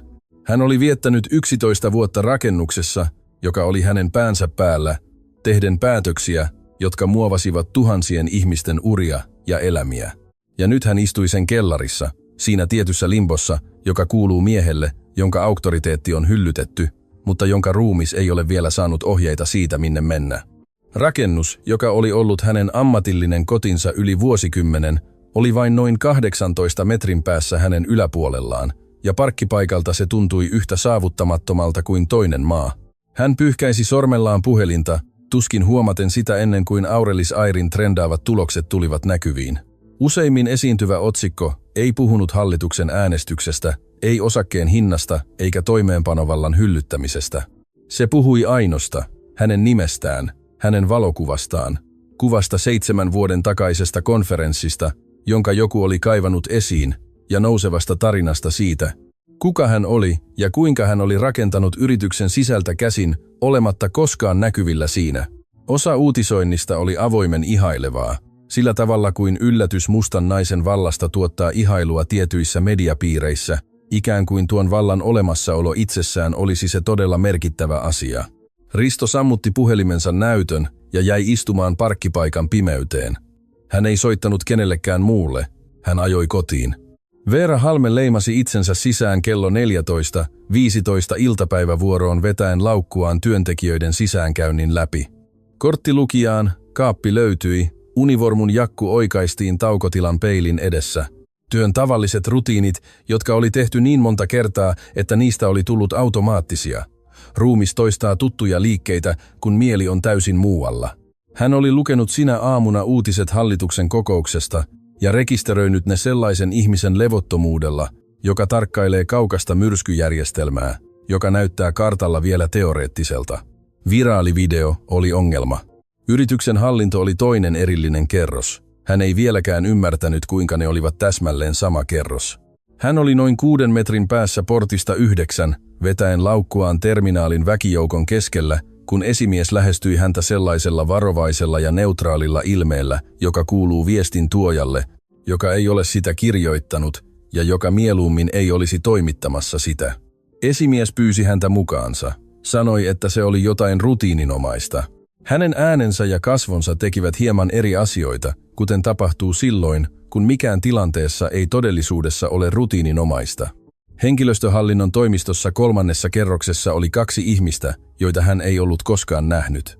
Toinen esittäytyi ulkopuolisena asianajajana, joka oli palkattu enemmistöosakkaan toimistosta, ja toinen sisäisen tarkastuksen johtavana tutkijana. Patricia, tavallinen koordinaattori, ei ollut paikalla. Tutkija selitti Veeralle selkeästi ja ilman koristelua, että hänen toimintansa lennolla 74 oli virallisen arvioinnin alla, joka suoritettiin suoraan enemmistöosakkaan valtuudella. Prosessi sisältäisi sarjan vastuullisuushaastatteluja ennen kuin mitään lopullista päätöstä tehtäisiin, ja Veeralla oli täysi oikeus oikeudelliseen edustajaan koko prosessin ajan. Tarvitsenko asianajajaa? Veera kysyi. Kysymys kuulosti vähemmän oikeudelliselta tiedustelulta ja enemmän ensimmäiseltä rehelliseltä tunnustukselta siitä, että maa hänen jalkojensa alla oli siirtynyt ilman varoitusta. Se on täysin oikeutenne, tutkija sanoi. Suosittelemme sitä vahvasti. Kun he poistuivat huoneesta, Veera jäi yksin neuvottelupöydän ääreen. Hän otti puhelimensa esiin, avasi videon lennolta 74, ei viraaliversiota, vaan hieman pidemmän leikkauksen, jonka joku oli jakanut henkilökunnan yksityisessä ryhmässä ja jota hän oli tietoisesti välttänyt avaamasta 4 päivää ja painoi toistoa. Hän näki itsensä seisomassa koneen sisäänkäynnillä kädet ristissä ja leuka hieman koholla siinä asennossa, joka kuuluu ihmiselle, joka on juuri hoitanut tilanteen menestyksekkäästi. Hän kuuli oman äänensä sanovan ne sanat, jotka tuon matkustajasillan eristetyssä kontekstissa olivat kuulostaneet ammatilliselta tuomiolta, juuri sellaiselta päättäväiseltä toiminnalta, johon häntä olivat 4 vuotta valmentaneet tiedotustilaisuudet, koulutussyklit ja ylistetyt suoritusarvioinnit.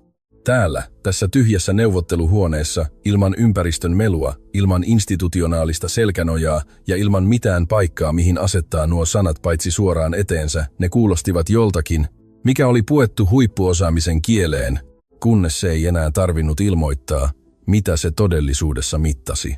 Hän kuunteli loppuun asti, laski puhelimen näyttö alaspäin pöydälle ja jäi istumaan sen kanssa pitkäksi aikaa ennen kuin soitti asianajajalleen. Kaius Virta julkaisi lausunnon perjantai-iltapäivänä viestintäjohtajansa kautta. Siinä käytettiin sanoja katumus, konteksti ja väärin tulkittu 3x5 huolellisesti rakennetun kappaleen aikana. Se ei käsitellyt suoraan vuodettua ehdotusasiakirjaa.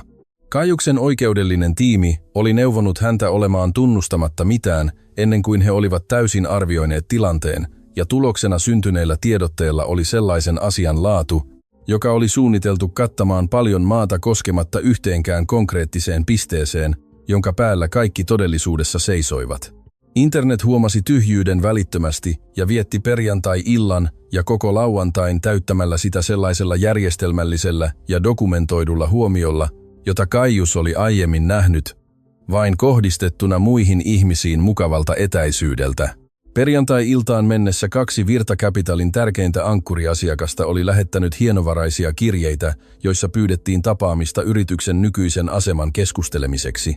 Toinen tuli eläkerahastolta, jonka hallituksen jäsenet oli merkitty laajasti somelankoihin, jotka yhdistivät Kaiuksen suoraan Aurelis Airin ehdotusasiakirjaan. Toinen tuli sukutoimistolta, jonka päähenkilö oli osallistunut 2 alan konferenssiin Kaiuksen kanssa viimeisen 18 kuukauden aikana ja jolla oli nyt kova motivaatio luoda näkyvää etäisyyttä heidän nimiensä välille missä tahansa tulevassa uutisoinnissa. Kirjeet oli muotoiltu ammattimaisesti ja ne olivat täysin sitomattomia, mutta ne olivat myös lukuja, eivät melua. Ja Caius ymmärsi eron tavalla, jota julkinen reaktio, joka oli ollut kova äänistä ja laajaa, ei ollut onnistunut hänessä täysin saamaan aikaan.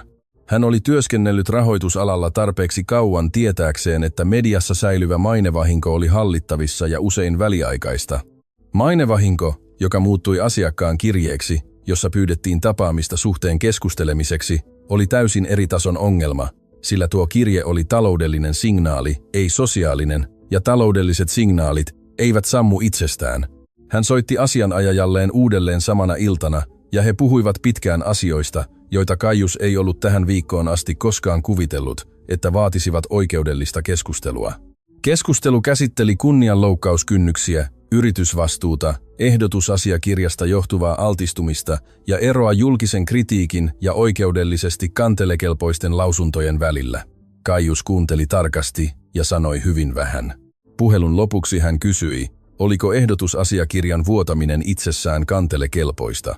Hänen asianajajansa sanoi hänelle, että tuon linjan seuraaminen vetäisi enemmän huomiota asiakirjan sisältöön, ei vähemmän. Caius pysyi vaiti pitkän aikaa, mikä oli järkevin vastaus, joka hänellä oli käytettävissä. Lauantai-aamuna Aino oli takaisin rakennuksessa ilman ilmoitusta. Hän ei mennyt 14 kerrokseen. Hän otti hissin 5.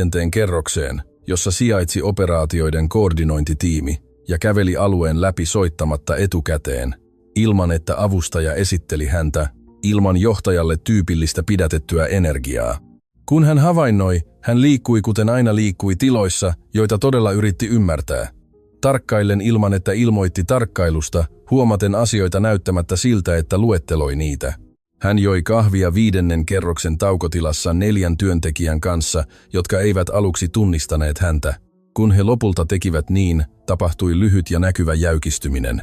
Se oli sellaisten ihmisten refleksi, jotka huomaavat olevansa sellaisen henkilön seurassa, jolla on merkittävä valta heidän työsuhteeseensa, ja alkavat nopeasti kerrata kaikkea sanomaansa ja sitä, voisiko se muodostaa ongelman. Aino antoi hiljaisuuden viipyä hetken ja sanoi sitten täysin yksinkertaisesti. En ole täällä arvioimassa ketään. Tulin kuuntelemaan.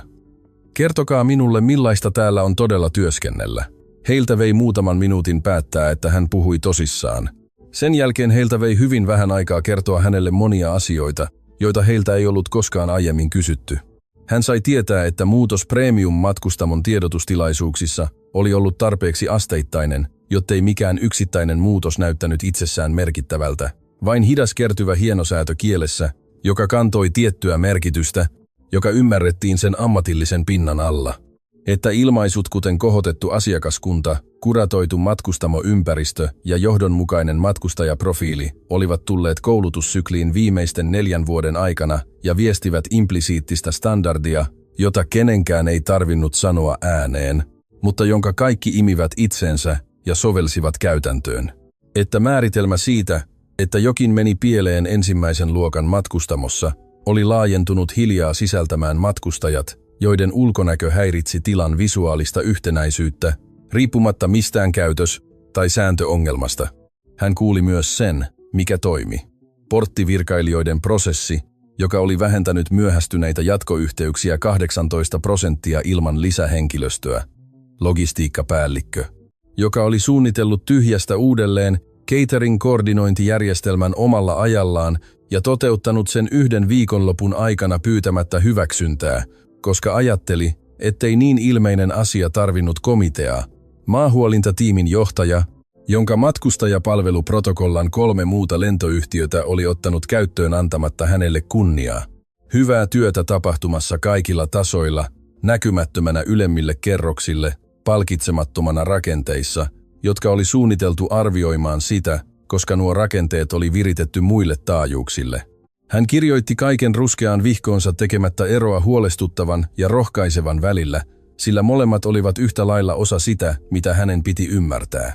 Hän vietti 3 tuntia 5. kerroksessa ja 3 lisää 3. kerroksessa sinä iltapäivänä, eikä hänellä ollut koko viikonlopun aikana yhtäkään kokousta kenenkään kanssa keskijohdon yläpuolelta. Viestinnän rikostutkinnallinen auditointi, joka määrättiin perjantaina ja jonka riippumattoman neuvonantajan tiimi aloitti viikonlopun aikana, toimitti alustavat tulokset maanantai-aamuna. Johtava tarkastaja pani raportissaan ensin merkille Ainon asianajajalle, ettei missään kirjallisessa tiedossa ollut suoria syrjiviä ohjeita, ei yhtäkään sähköpostia, jossa joku olisi kirjoittanut ohjeen poistaa matkustajia rodun tai ulkonäön perusteella. Ihmiset, jotka olivat tarpeeksi sivistyneitä rakentaakseen tällaista institutionaalista kulttuuria, olivat sääntöjen mukaan tarpeeksi sivistyneitä ymmärtääkseen, että suora ohje oli se ainoa dokumentaation osa, jolla ei ollut varaa olla olemassa kirjallisena, koska suora ohje oli se, mikä muutti puolustettavissa olevat yksittäiset päätökset puolustamattomaksi kaavaksi. Sen sijaan olemassa oli pitkä ja jatkuva kirjaus viereisestä asiasta, sähköposteja Riston toimistosta, joissa viitattiin premium-kokemuksen suojelemisen tärkeyteen ja sen varmistamiseen, että etumatkustamo heijastaa brändin kohotettua asemointia, vastauksia brändistandardeilta palvelukoulutusosastolle, ensimmäisen luokan palvelun profiilin hienosäätöstämisestä ja esteettisen johdonmukaisuuden ylläpitämisestä koko asiakaspolun ajan, suoritusarviointeja, jotka antoivat korkeita arvosanoja matkustamoympäristön poikkeuksellisesta hallinnasta selittämättä, mitä tuo hallinta käytännössä piti sisällään, tunnustusmuistioita, jotka vahvistivat, että ylistetty käytös heijasti tarkalleen sitä standardia, jota instituutti pyrki ylläpitämään. Yksi sähköpostiketju erottui kaikista. Se oli 14 kuukautta vanha. Sen oli lähettänyt 2 päivää Caius Virran esittelykokouksen jälkeen Riston avustaja brändistandardien osaston johtajalle otsikolla Keskiviikon seuranta. Viestissä mainittiin tärkeys miettiä tarkkaan matkustajaprofiilia etumatkustamossa osana laajempaa brändin kohottamistrategiaa. Brändistandardi vastaus kuului, ymmärretty. Sisällytämme tämän 4. neljänneksen koulutussykliin. 4. neljänneksen koulutusmateriaalit olivat arkistossa. Sanaston muutos oli materiaaleissa. Välikohtausrekisterin luvut olivat Dianan taulukossa. Riston henkilökohtaiseen bonukseen kytketty palkkiovahvike oli hänen toimeenpanosopimuksessaan. Mikään asiakirja ei sellaisenaan sanonut asiaa suoraan. Yhdessä ne eivät sanoneet mitään muuta. Tarkastaja lähetti alustavat johtopäätöksensä Ainon asianajajalle ja huomautti, että liittovaltion sääntelyviranomaiset, jotka olivat ottaneet Aurelis Airiin virallisesti yhteyttä perjantaina, tulisivat lähes varmasti samoihin johtopäätöksiin oman rinnakkaisen prosessinsa kautta ja että aikataulu tulisi suunnitella sen mukaan. Tapio Puro todisti hallituksen tarkastuskomitealle maanantaina ilman asianajajaa. Hänen oma asianajajansa oli neuvonut häntä vahvasti olemaan tekemättä niin. Tapio kuunteli ja teki oman päätöksensä. Hän kuvaili päätöksentekoprosessiaan lennolla 74 tarkasti ja ilman itsesuojelua. Kuvaili hetken ohjaamon ovella, kysymykset catering-aikataulusta, sen tosiasian, ettei hän ollut itse tarkistanut tarkastuskorttia, eikä tehnyt yhtäkään suoraa kysymystä, eikä noussut istuimeltaan todella varmistaakseen, mitä oli tapahtumassa. Hän kuvaili 11 vuotta ymmärtäneensä jollakin tasolla, että kulttuuri hänen ympärillään oli liukumassa suuntaan, johon hän ei uskonut, ja pienten päätösten kertymisen, joista jokainen oli yksittäin puolustettavissa, mutta jotka vuosi vuodelta olivat päätyneet tukemaan hiljaisuutta asioista, jotka hän tiesi. Hän puhui 8 vuoden takaisesta työryhmästä. Hän puhui erikoisjulkaisulle antamastaan haastattelusta. Hän kuvaili vetäytymistä ei yhtenä päätöksenä, vaan sarjana niitä, jokainen tehtynä syystä, joka sillä hetkellä tuntui riittävältä ja jonka hän nyt ymmärsi, ettei se koskaan ollut. Hän sanoi, ettei hän pyytänyt mitään erityistä lopputulosta. Hän sanoi hyväksyvänsä tarkastusprosessin määrityksen ja noudattavansa mitä tahansa korjaavia toimenpiteitä, joita vaadittaisiin. Hän sanoi, ettei syy siihen, miksi hän oli tullut ilman asianajajaa, ollut usko siihen, että se parantaisi hänen tilannettaan. Hänellä oli hyvin selvää, ettei se kenties tekisi niin, vaan se, että hän oli viettänyt liian monta vuotta huoneissa, joissa rehellinen puhe olisi voinut merkitä jotain, ja hän oli valinnut hiljaisuuden sen sijaan, eikä hän ollut valmis tekemään niin uudelleen huoneessa, jossa se merkitsisi enemmän kuin missään muualla. Kun hän lopetti, tuli pitkä tauko. Tutkija katsoi muistiinpanojaan ja katsoi sitten häntä suoraan sillä erityisellä huomiolla, jota osoitetaan, kun on kuultu valtavasti valmisteltuja selostuksia ja kohdataan jotain, mikä ei ole sellaista. Hän kysyi, Olisiko Tapio valmis osallistumaan koulutusohjelmiin muulle miehistölle osana mitä tahansa korjausprosessia siinä tapauksessa, että sellainen suositus hyväksyttäisiin? Hän vastasi myöntävästi ilman epäröintiä. Tutkija kysyi, johtuiko tuo valmius halusta parantaa ammatillista asemaansa vai jostakin muusta? Tapio ajatteli sitä aidon hetken, asian jonka tutkija pani merkille ja sanoi uskovansa sen johtuvan samasta paikasta kuin päätös saapua ilman asianajajaa. Että hän oli väsynyt edustamaan vastuullisuutta samalla kun yksityisesti neuvotteli lievemmästä seurauksesta. Että hän halusi todella tehdä sen, mikä kuuluu tehdä, sen sijaan että osoittaisi tekevänsä niin.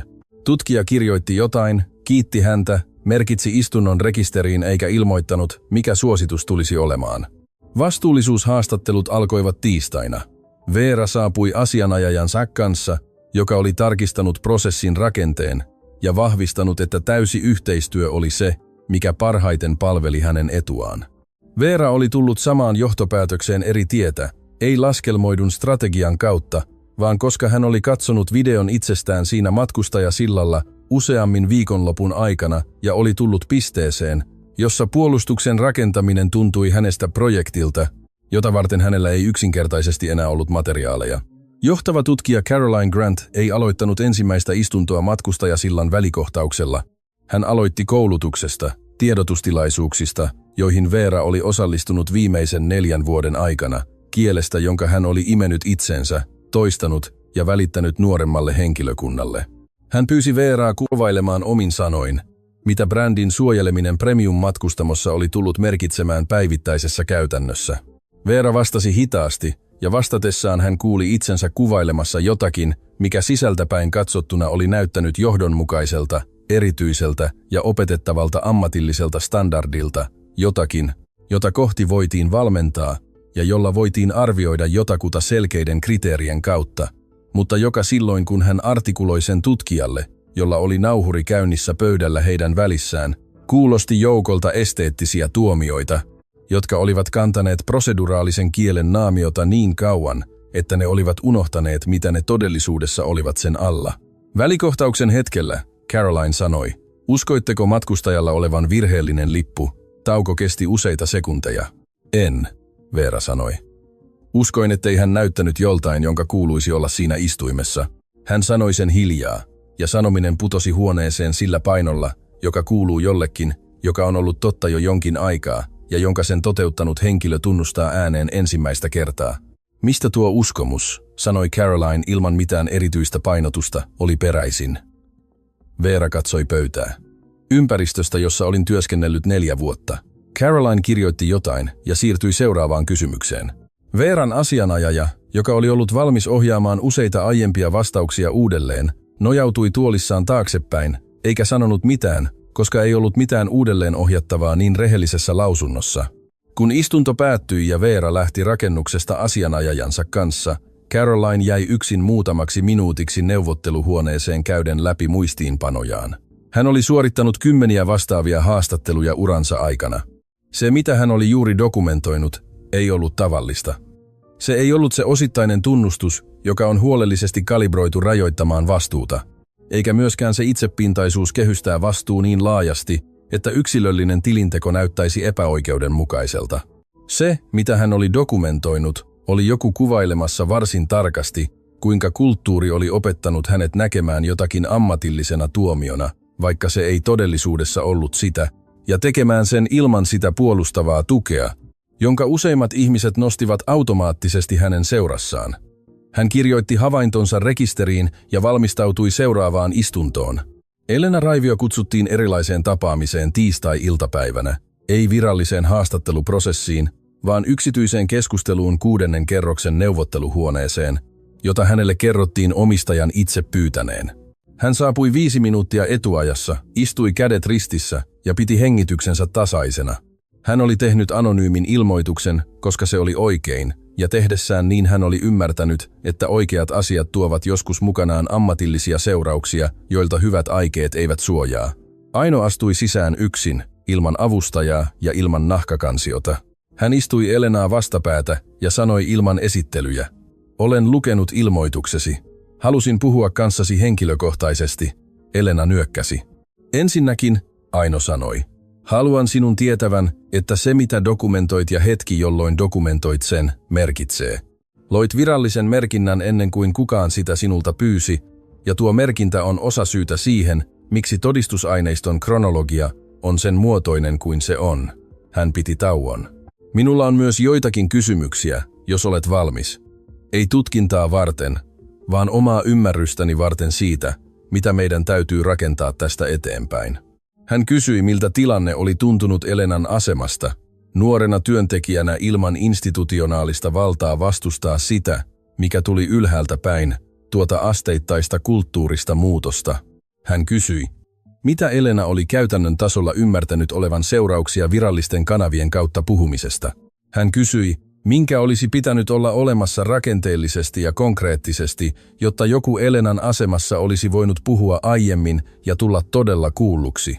Elena vastasi rehellisesti mukaan lukien vaikean osan, ettei mitään toimivaa näkyvää kanavaa ollut olemassa. Mitään järjestelmää, joka yhdistäisi nuoremman henkilökunnan jäsenen huolen sellaiseen henkilöön, jolla olisi sekä auktoriteettia että todellista motivaatiota toimia sen perusteella. Ei mitään todisteita sieltä, missä hän oli, että huolen esittäminen virallisia teitä pitkin saavuttaisi ketään, jota ei olisi jo muovannut se sama ympäristö, joka tuotti huolen. Aino kuunteli keskeyttämättä, teki muistiinpanoja vihkoonsa. Jatkat nykyisessä tehtävässäsi, hän sanoi, kun Elena lopetti. Ja se tyhjiö, jonka kuvailit, tuo puuttuva kanava, haluan sinun osallistuvan sellaisen rakentamiseen, ei symbolisena eleenä, vaan todellisella suunnitteluvaltuudella ja aidolla vastuulla siitä, kuinka se toimii käytännössä. Elena katsoi häntä tarkasti. Oletteko tosissanne? Hän kysyi. Lause jäi leijumaan kysymyksen ja toteamuksen välille, aivan kuin hän olisi päättämässä, salliiko itsensä uskoa siihen ennen kuin sitoutuisi vastaukseen. Olen tosissani, sanoi Aino, ilman vivahteita, ilman lisäselityksiä. Jotain Elenan rinnassa, joka oli ollut puristuksissa edellisen viikon maanantaista lähtien, rentoutui hieman. Ei kokonaan, ei vielä, mutta tarpeeksi tuntuakseen jonkin alulta, joka voisi muuttua erilaiseksi kuin se oli ollut aiemmin. Hän ei odottanut lähtevänsä tuosta tapaamisesta tuntien muuta kuin helpotusta siitä, että se oli ohi. Hän lähti tuntien jotain lähempänä tarkoitusta. Tunne, jota hän ei ollut yhdistänyt tuohon työhön pitkään aikaan. Riston henkilökohtaisen palkkiorakenteen rikostutkinnallisen auditoinnin tulokset saapuivat tiistai-iltapäivänä. 3 vuotta suoritussidonnaisia bonuksia, jotka olivat sidottuja nimenomaan brändin kohottamisen mittareihin. Rakenne, jonka Risto oli hyväksyttänyt omalle toimelleen yhteistyössä hallituksen osajoukkoon kanssa, joka ei ollut esittänyt vastalauseita, koska rakenteen käyttämä kieli oli taloudellista ja sen luoma kannustin oli näkymätön, ellei sitä katsottu hyvin tietystä kulmasta. Se oli suunniteltu niin, että parannukset premium-luokan tuloissa ja premium-brändin näkyvyysindikaattoreissa kertyivät hänen vuosittaiseen bonukseensa merkittävinä prosentteina 3 peräkkäisenä vuotena. Oikeudellisesti dokumentoitu, taloudellisesti puhtaan näköinen ulkoisesti, mutta suoraan kietoutunut siihen samaan koulutuskieleen ja kulttuuriseen liukumaan, joka oli suodattunut 4 vuoden operatiivisen käytännön läpi henkilökunnan päivittäiseen käyttäytymiseen asti. Risto ei ollut laatinut yhtäkään koulutusasiakirjaa.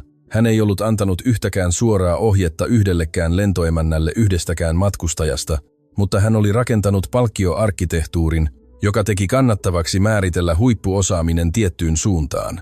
Sitten hän valvoi sellaisen koulutusjärjestelmän käyttöönottoa, joka käänsi tuon määritelmän päivittäiseksi käyttäytymiseksi tuhansille työntekijöille, ja sen jälkeen hän hyväksyi ylistysdokumentaation, joka vahvisti noille työntekijöille, että tuo käyttäytyminen oli täsmälleen oikeaa. Aino luki tulokset ja pysyi niiden äärellä hiljaa. Hän ei käyttänyt aikaa vihaan. Vihalla on omat käyttötarkoituksensa ja oikeat hetkensä, ja tämä ei ollut yksi niistä. Hän käytti tuon ajan rehelliseen tilintekoon siitä, mitä tuo välimatka hänen perustajan tarkoituksensa ja tuon asiakirjan välillä edusti. Ei syyllisyyden termein, vaan termein siitä, mitä todellisuudessa oli sallinut tapahtua sillä, että oli rakentanut jotain ja pysynyt sen jälkeen poissa siitä pitkän aikaa. Hän oli uskonut, että arvot olivat tarpeeksi vankkoja pysyäkseen pystyssä ilman häntä. Hän oli ollut väärässä tietyllä ja opettavaisella tavalla. Hän kirjoitti sen vihkoonsa, eikä kääntänyt katsettaan pois siitä. Risto Kallion muodollinen erottaminen toimitusjohtajan tehtävästä hyväksyttiin hallituksen äänestyksellä keskiviikkoiltapäivänä luvuin 5-2. Sama geometria kuin perjantaina. Aivan kuin koko viikko olisi ollut yksi jatkuva äänestys samasta kysymyksestä, johon vastattiin kahdesti samalla tavalla. 2 tuntia myöhemmin rakennuksen turvamies saattoi hänet johtokerroksesta aulaan. Hänen avustajansa oli pakannut pahvilaatikon. Risto kantoi sitä aulan läpi, kulkien ohi kaarevan vastaanottotiskin, jossa Aurelis Airin logo oli kiinnitetty harjatulla hopealla pääseinälle. Hän kulki läpi lasiovien, jotka aukenivat automaattisesti ja jotka olisivat auenneet kenelle tahansa, ja astui jalkakäytävälle, missä Helsingin tuuli osui häneen suoraan ilman minkäänlaista huomiota. Hän jäi seisomaan kiveykselle laatikko käsissään. Hän oli aina kuvitellut jollakin tasolla, jota ei ollut koskaan täysin tutkinut, että jonkin näin suuren menettäminen tuntuisi suhteelliselta sen kokoon nähden, dramaattiselta, valtavalta tapahtumalta, joka ilmoittaisi itsestään ansaitsemallaan painolla. Se tuntui pikemminkin siltä, että seisoi julkisella jalkakäytävällä laatikko kainalossa, kun kaupunki liikkui hänen ympärillään sille ominaisella ja täydellisellä välinpitämättömyydellä sitä kohtaan, mikä oli juuri päättynyt hänen takanaan olevassa rakennuksessa. Tapahtuneen suuruus ja se, kuinka arkiselta se tuntui, olivat täysin epäsuhdassa, ja hän viipyi hetken tuon epäsuhdan sisällä pidellen laatikkoaan, kunnes tuuli muutti paikallaan pysymisen mahdottomaksi. Eräs ohi kävelevä nainen vilkaisi lyhyesti laatikkoa, sitten hänen kasvojaan, ja jatkoi matkaansa sellaisten ihmisten tehokkuudella, joilla on jokin paikka minne ehtiä. Hän nousi autoonsa parkkihallin 14 kerrokseen. Aino ei katsonut hänen lähtöään. Hän oli 3 osiota sisällä seuraavassa muistiinpanojen kokonaisuudessa: johtajuuden siirtymän rakenteellinen arkkitehtuuri, riippumattoman tarkastuksen aikataulun jaksotus, se väliaikainen hallintokehys, jonka piti olla toiminnassa ennen viikon loppua, puhelu riippumattoman oikeudellisen neuvonantajan kanssa 18 minuutin kuluttua, kokous kello 16, 0 Sandra Okaforin kanssa hallituksen vastuista siirtymän aikana, työntekijöiden kanssa pidetyssä avoimessa tapaamisessa viikonloppuna kerätyt mielipiteet, 12 sivua, jotka yhä odottivat täyttä läpikäyntiä. Työ ei pysähtynyt loppujen vuoksi, koska siitä siinä ei ollut kyse. Kyse oli siitä, mitä loppujen jälkeen tuli, ja se, mitä tuli seuraavaksi, vaati asettumista seuraavan sivun ääreen ja sitten sitä seuraavan, ilman esitystä tai seremoniaa tai sitä häiriötä, että jäisi asuttamaan jonkin jo päättyneen dramaattista muotoa. Hän käänsi sivua. Ulkona, 14 kerrosta alempana, Helsinki jatkoi ominaista välinpitämätöntä jatkuvuuttaan. Liikenne, tuuli ja talven kylmä valo liikkuivat kaduilla täsmälleen, kuten ne olivat tehneet ennen kuin kaikki tämä alkoi, ja täsmälleen kuten ne tekisivät kauan sen jälkeen. Lehdistötilaisuus oli ohjelmassa torstai-aamuna kello 10 Aurelis Airin pääkonttorin pääatriumissa Helsingissä. Se oli ilmoitettu 48 tuntia etukäteen. Tarpeeksi aikaa medialle järjestää uutisointi, muttei niin paljon, että spekulaatio ehtisi täysin kiinteytyä yhdeksi kerronnaksi. Aino oli valinnut atriumin tietoisesti, ei hallituksen neuvotteluhuonetta eikä hotellin salia bränditaustalla. Atrium, jonka läpi työntekijät kulkevat joka päivä matkallaan vuoroihinsa, missä rakennuksen työelämä on näkyvissä lasiseinien läpi, jotka kohoavat tilan yllä. Kello 9:50 kaikki istumapaikat olivat varattuja. Kameraryhmät reunustivat takaseinää 3 rivissä. Toimittajat jakautuivat molemmille puolille.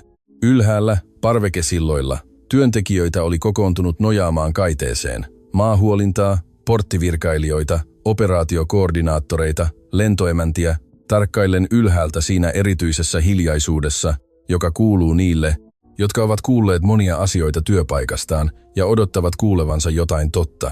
Aino astui sisään täsmälleen kello 10. Hänellä oli yllään sama harmaa neule ja samat farkut, jotka hänellä oli ollut lennon 74 aamuna. Se ei ollut sattumaa, ja ne, jotka olivat nähneet videon, tunnistivat sen välittömästi.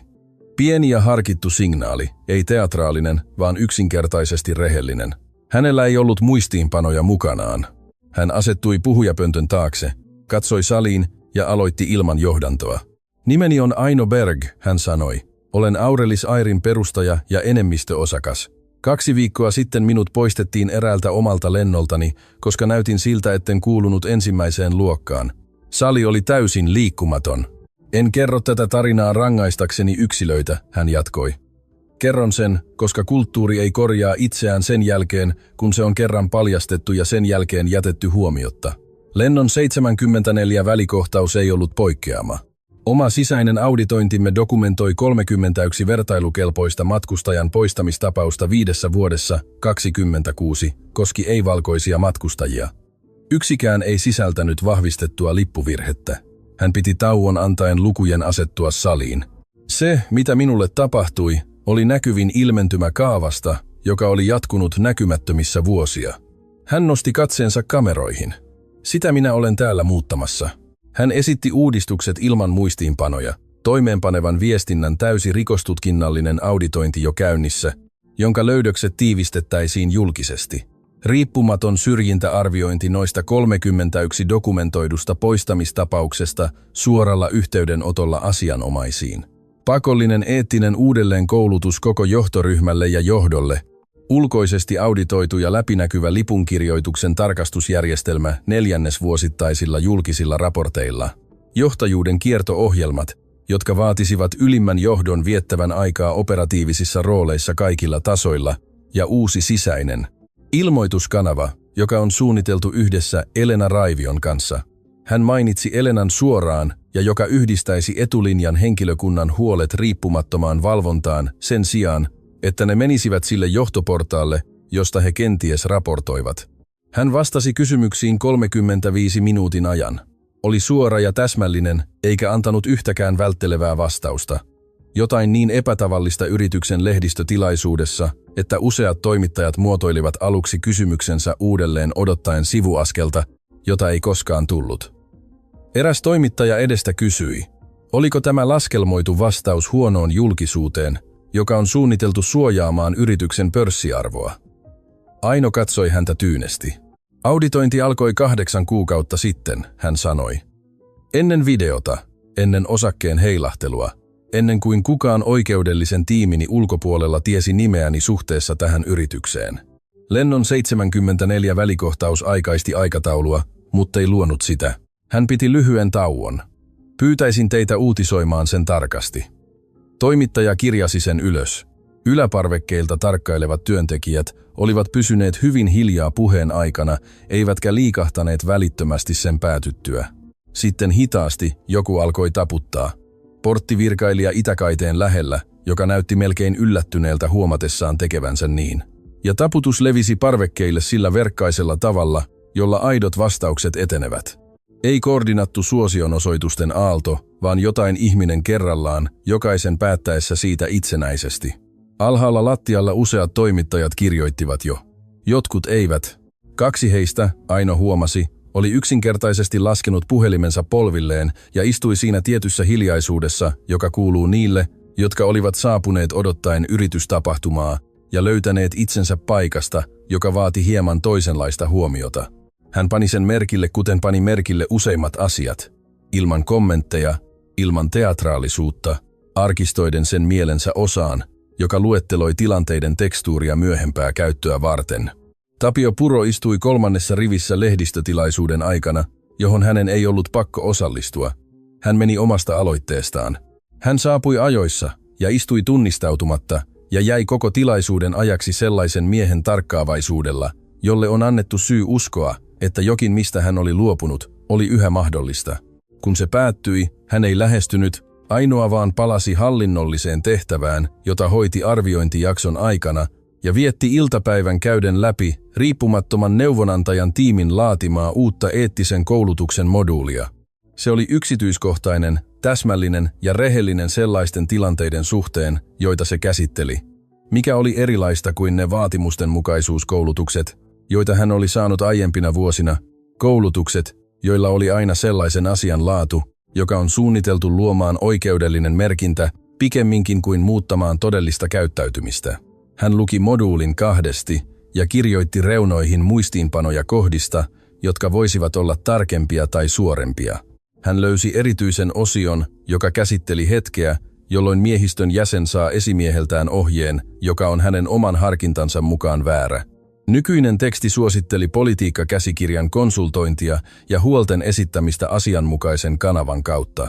Tapio viivasi sen yli ja kirjoitti reunaan. Tässä päätös todellisuudessa tapahtuu. Politiikkakäsikirja ei ole huoneessa kanssasi. Sinä olet. Hän kirjoitti osion uudelleen tuon lähtökohdan perusteella.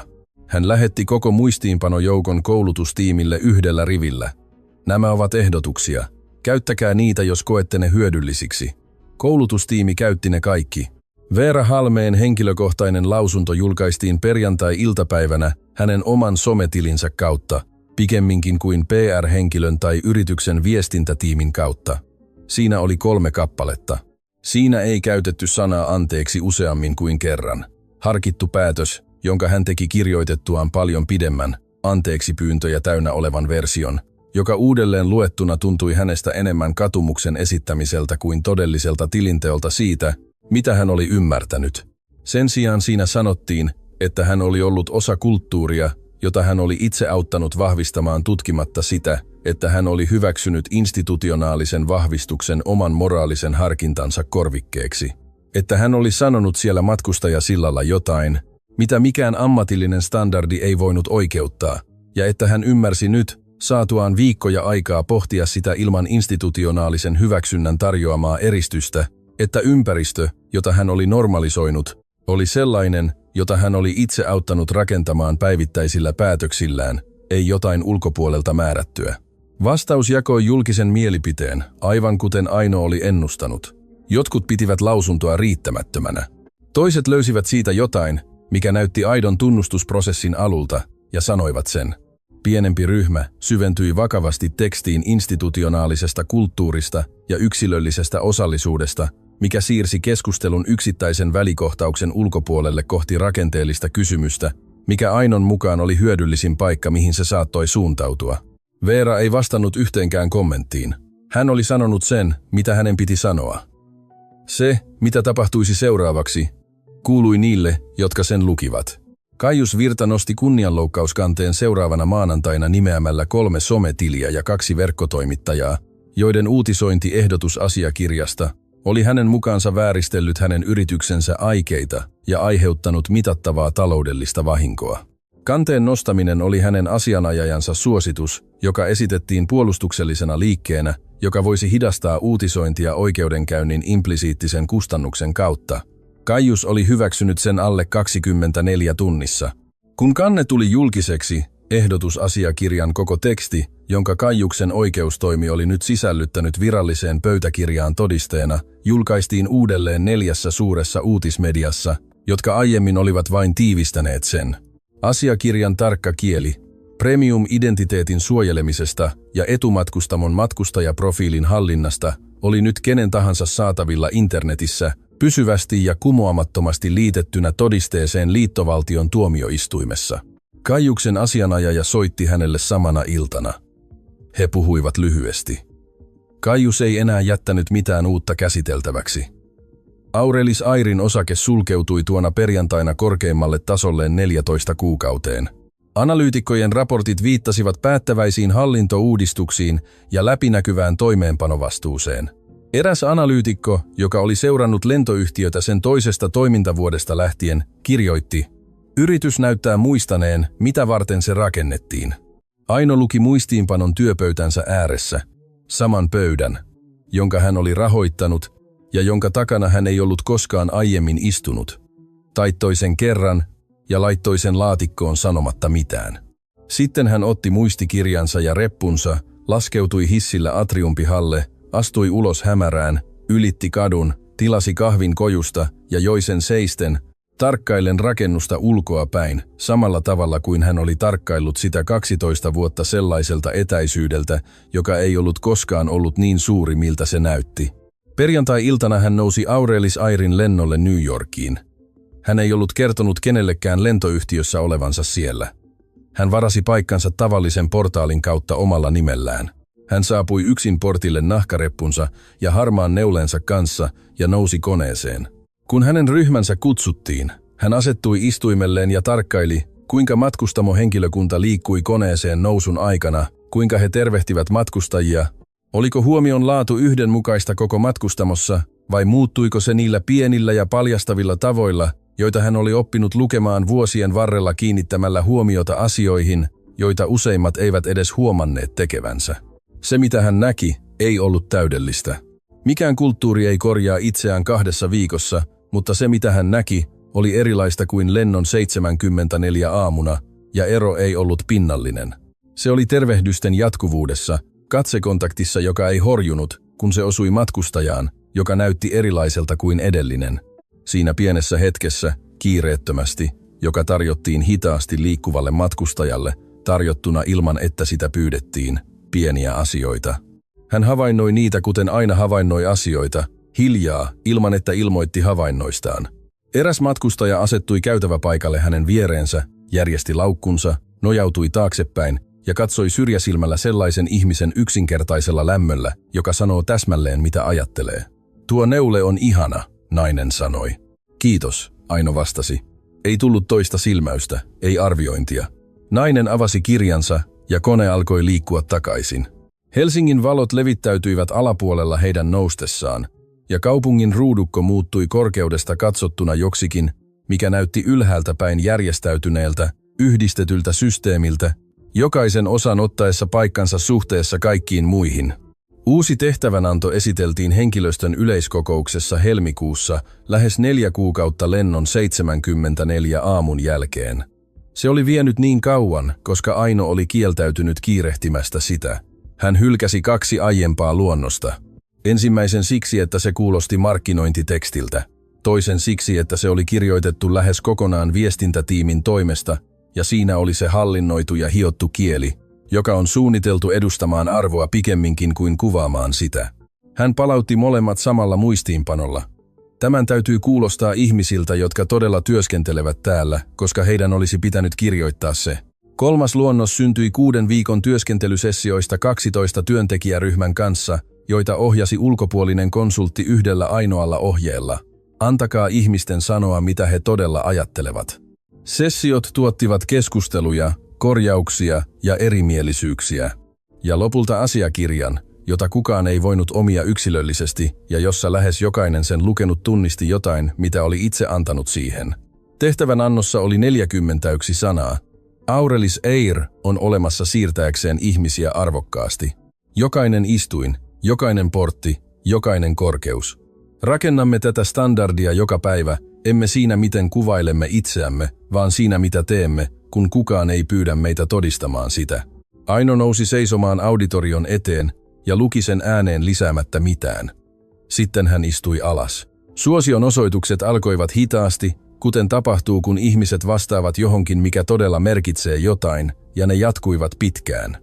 Varjomatkaohjelma lanseerattiin maaliskuussa. Kaikkien ylempien johtajien ja osastopäällikköjen täytyi lentää Aurelis Airin reittejä 2 kertaa 4 eri istuinluokissa, matkustaen omilla nimillään ja ilman ennakkoilmoitusta henkilökunnalle. Merkintöjä piti Elenan valvontatiimi ja ne tarkistettiin 4. vuosittain. Jos johtaja toimitti raportin, jossa kuvaili palvelun erinomaiseksi kaikilta osin, Elenan tiimi vertasi sitä saman lennon ajalta kerättyihin anonyymeihin työntekijöiden kommentteihin. Epäjohdonmukaisuudet merkittiin ja niistä keskusteltiin suoraan. Ensimmäisen 4. aikana useat johtajat huomasivat, että lentoyhtiön kokemus oli olennaisesti erilainen riippuen siitä, missä istui. 2 heistä kirjoitti suoria sisäisiä muistiinpanoja havainnoistaan. 1 toimitti ylistävän raportin, ja hänet kutsuttiin tapaamiseen Elenan tiimin kanssa, missä vertailudata asetettiin pöydälle hänen eteensä. Hän kirjoitti raportin uudelleen. Tapio Puro palasi aktiiviseen lentopalvelukseen maaliskuussa suoritettuaan johtajuuden uudelleenkoulutusohjelman ja hallituksen virallisen arvioinnin, joka otti huomioon hänen vapaaehtoisen todistuksensa, yhteistyönsä koko tutkinnan ajan ja koulutusosaston arvion hänen työstään etiikan opetussuunnitelmassa. Hänen takaisinottamisensa sisälsi 4. vuosittaiset eettiset tarkistukset 2 vuoden ajan, mentorointisitoumuksen nuorille lentäjille ja pysyvän velvollisuuden puhua rehellisesti missä tahansa sisäisessä foorumissa, jossa yrityksen kulttuuria arvioitiin. Hän oli hyväksynyt kaikki nuo ehdot ennen kuin ne olivat muodollisesti pakollisia. Ensimmäisellä lennollaan paluunsa jälkeen hän käveli matkustamossa ennen nousua, kuten kapteenit tekevät, tarkistaen miehistön, vahvistaen konfiguraation, suorittaen näkyvää valmistelutyötä. Hän pysähtyi hetkeksi jokaisen rivin kohdalla ja otti lyhyen ja aidon katsekontaktin jokaiseen matkustajaan, ei arvioidakseen heitä, vaan yksinkertaisesti nähdäkseen heidät sillä tavalla kuin näet jonkun, kun olet päättänyt, että hänet kannattaa nähdä. Se oli jotain pientä. Hän tiesi, että se oli jotain pientä. Hän teki sen silti ja jatkoi sen tekemistä jokaisella lennolla. Tämän jälkeen Elenan Raivion valvontatoimisto aloitti toimintansa huhtikuussa, 4-henkinen tiimi, jolla oli riippumaton raportointilinja suoraan hallituksen eettiselle alakomitealle, ei toimeenpanevalle johdolle, ei henkilöstöhallinnolle, ei yhdellekään organisaation kerrokselle, joka on alttiina ylhäältä tulevalle paineelle. Henkilökunta saattoi esittää huolia salatun portaalin kautta, puhelimitse ulkopuolisen vastaanottokoordinaattorin kautta tai henkilökohtaisesti missä tahansa 12 vastaanottopisteestä, jotka oli perustettu Aurelis Airin tärkeimpiin operatiivisiin keskuksiin. Ensimmäisen 3 kuukauden aikana toimisto vastaanotti 47 yhteydenottoa. 31 oli havaintoja palvelun laadusta, 9 oli työvoimaan liittyviä huolia, 5 oli mahdollisia sääntörikkomuksia, jotka ohjattiin vastaavaan tarkastukseen. 2 oli jotain, mitä Elena ei ollut osannut ennakoida. Ne eivät olleet valituksia lainkaan, vaan etulinjan henkilökunnan ehdotuksia operatiivisista parannuksista, joilla ei aiemmin ollut mitään kanavaa, jota pitkin liikkua, ja jotka tarkistettaessa osoittautuivat todella hyödyllisiksi ideoiksi, jotka otettiin käyttöön. Elena luki henkilökohtaisesti jokaisen yhteydenoton ensimmäisen 4. aikana ja kirjoitti lyhyen yksilöllisen vastauksen jokaiseen. Hänen vastaanottokoordinaattorinsa huomautti, ettei tuo lähestymistapa skaalautuisi tehokkaasti viestimäärien kasvaessa. Elena sanoi ymmärtävänsä huolen skaalautuvuudesta ja tekevänsä silti niin, koska kanavan koko tavoite oli, että joku todella kuuntelee, ja hän aikoi osoittaa sen omalla huomiollaan, pikemminkin kuin vain jakamalla sen prosessiin. Hän varmisti noiden ensimmäisten kuukausien aikana myös kävelevänsä terminaaleissa matkustaessaan. Ei tarkastaen, vaan yksinkertaisesti ollen läsnä sillä tavalla kuin jonkun, jolla on todellinen vastuu järjestelmästä, täytyy olla läsnä sen sisällä. Hän osti kahvia porttien kojuista, kysyi maahuolinta henkilökunnalta heidän vuoroistaan. Puhui porttivirkailijoille, kuten puhutaan jollekulle, jolta yritetään ymmärtää työtä pikemminkin kuin arvioida sitä tekevää henkilöä. Useimmat heistä eivät olleet koko urallaan koskaan saaneet noita kysymyksiä joltakulta, joka voisi todella muuttaa jotain. Näiden keskustelujen tuloksena Aurelis Air ilmoitti myös stipendialoitteesta yhteistyössä 3 ilmailualan koulutusakatemian kanssa, rahoittaen täyden lukukausimaksun aliedustetuille opiskelijoille, jotka tavoittelivat liikennelentäjän, lentokoneasennuksen ja lennonjohdon sertifikaatteja. Aloite ei saanut brändinimeä. Sitä ilmoittavassa sisäisessä muistiossa sitä kuvailtiin yksinkertaisesti paluuksi johonkin, mitä meidän olisi pitänyt tehdä alusta asti. Veera Halme ei palannut ilmailualalle. Hän oli suorittanut loppuun koko vastuullisuushaastattelujen prosessin ja ne palauttavat istunnot, joita Aino oli vaatinut ennen mitään lopullista päätöstä. Istunnot olivat olleet vaikeita sillä tavalla kuin oman osallisuuden rehelliset tarkastelut yleensä ovat. Ei siksi, että kysymykset olisivat olleet epäoikeudenmukaisia, vaan koska rehelliset vastaukset nousivat jatkuvasti esiin muodoissa, joihin hän ei ollut varautunut ja joita hän ei voinut kääntää johonkin mukavampaan. Hän löysi töitä hotellijohtamisesta eräästä hotelliketjusta Tampereelta. Haastattelun aikana hän kertoi uudelle työnantajalleen version tapahtuneesta, rehellisen, ilman häntä suosivia koristeita, viipymättä siinä mutta myöskään peittelemättä sitä. Uusi työnantaja palkkasi hänet, koska tuo rehellisyys, ilmaistuna ilman draamaa tai selityksiä, viittasi henkilöön, joka ymmärsi oman historiansa tarpeeksi selkeästi, jotta hänellä oli pienempi todennäköisyys toistaa sitä. Hänestä ei tullut muuttunutta ihmistä, kuten tarinat joskus vaativat. Hän oli yksinkertaisesti ihminen tekemässä päivittäistä työtä, ollakseen hieman parempi kuin oli aiemmin ollut. Kiinnittäen enemmän huomiota ympäristöön, johon kuului, ja siihen, mitä hän itse tuohon ympäristöön antoi. Mikä, kuten Aino olisi sanonut, jos joku olisi häneltä kysynyt, oli täsmälleen oikea paikka jollekin kuten Veera. Ei tuhottu, ei vapautettu syyllisyydestä, vaan vastuullinen. Ja matka jatkuu. Risto Kallio ilmestyi uudelleen 8 kuukautta erottamisensa jälkeen, ilmoitettuna strategisena konsulttina pienelle luksuslentoyhtiölle Luoteis Yhdysvalloissa, joka asemoi itsensä korkean varallisuuden matkustajille suunnattuna yhtiönä. Ilmoitus kuvaili hänen laajaa kokemustaan premium-brändien rakentamisessa ilmailussa, mainitsematta Aurelis Airia nimeltä. Uusi yritys lanseerasi pilottiohjelman 6 kuukaudeksi.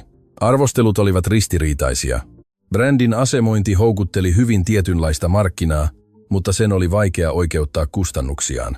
Työntekijöiden anonyymi sisäinen kysely ensimmäisen neljänneksen aikana, joka lopulta vuosi alan uutiskirjeeseen, kuvaili kulttuurista ympäristöä, jolla oli hyvin erityinen ja tuttu arkkitehtuuri.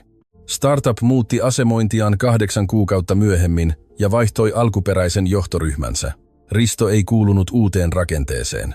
Aino palasi matkustajaksi tiistai-aamuna toukokuussa, 6 kuukautta tuon alkuperäisen lennon 74 aamun jälkeen. Hän meni terminaaliin 2, portille 28. Hän saapui tuntia ennen ohjelman mukaista lähtöään ja istui samaan istuinriviin, missä oli ollut tuona edellisenä aamuna, mukanaan sama nahkareppu, sama harmaa neule ja musta kahvi samasta kojusta portin läheltä. Hän ei esitellyt itseään portin henkilökunnalle. Hän istui ja tarkkaili. Hän tarkkaili tiskin henkilökuntaa ja kuinka he vastasivat matkustajien kysymyksiin kärsivällisyydellä tai ilman sitä. Hän tarkkaili koneeseen nousun prosessia ja tahtia, jolla portti täyttyi ja kuinka ihmisiä otettiin vastaan heidän saapuessaan. Hän näki porttivirkailijan käytävän toisella puolella viettävän useita minuutteja kiirehtimättä auttaen iäkästä matkustajaa selvittämään koneeseen nousun ongelmaa.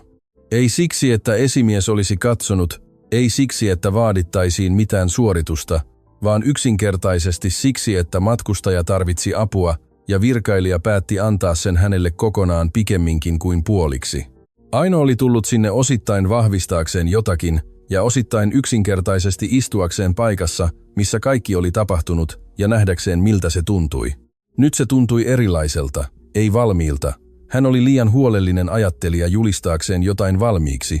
Se oli yhä prosessissa, mutta se oli erilaista todellisilla ja mitattavilla tavoilla, jos osasi havainnoida niitä. Huomion laatu tiskillä, tapa jolla ihmiset eivät olleet näkyvästi laskelmoineet ansaitseeko iäkäs matkustaja tuon lisäajan. Pieniä kalibrointeja, jotka yksittäin merkitsivät hyvin vähän, mutta jotka yhdessä merkitsivät kaikkea, sillä kulttuuri oli aina toiminut niin, ei julistuksissa, vaan 10-0 päivittäisessä päätöksessä, jotka joko tukevat standardia tai laskevat siitä hiljaa irti. Lapsi juoksi ohi ja valtasi istuimen 2 paikan päästä, ja hänen äitinsä pyysi anteeksi muutaman metrin päästä.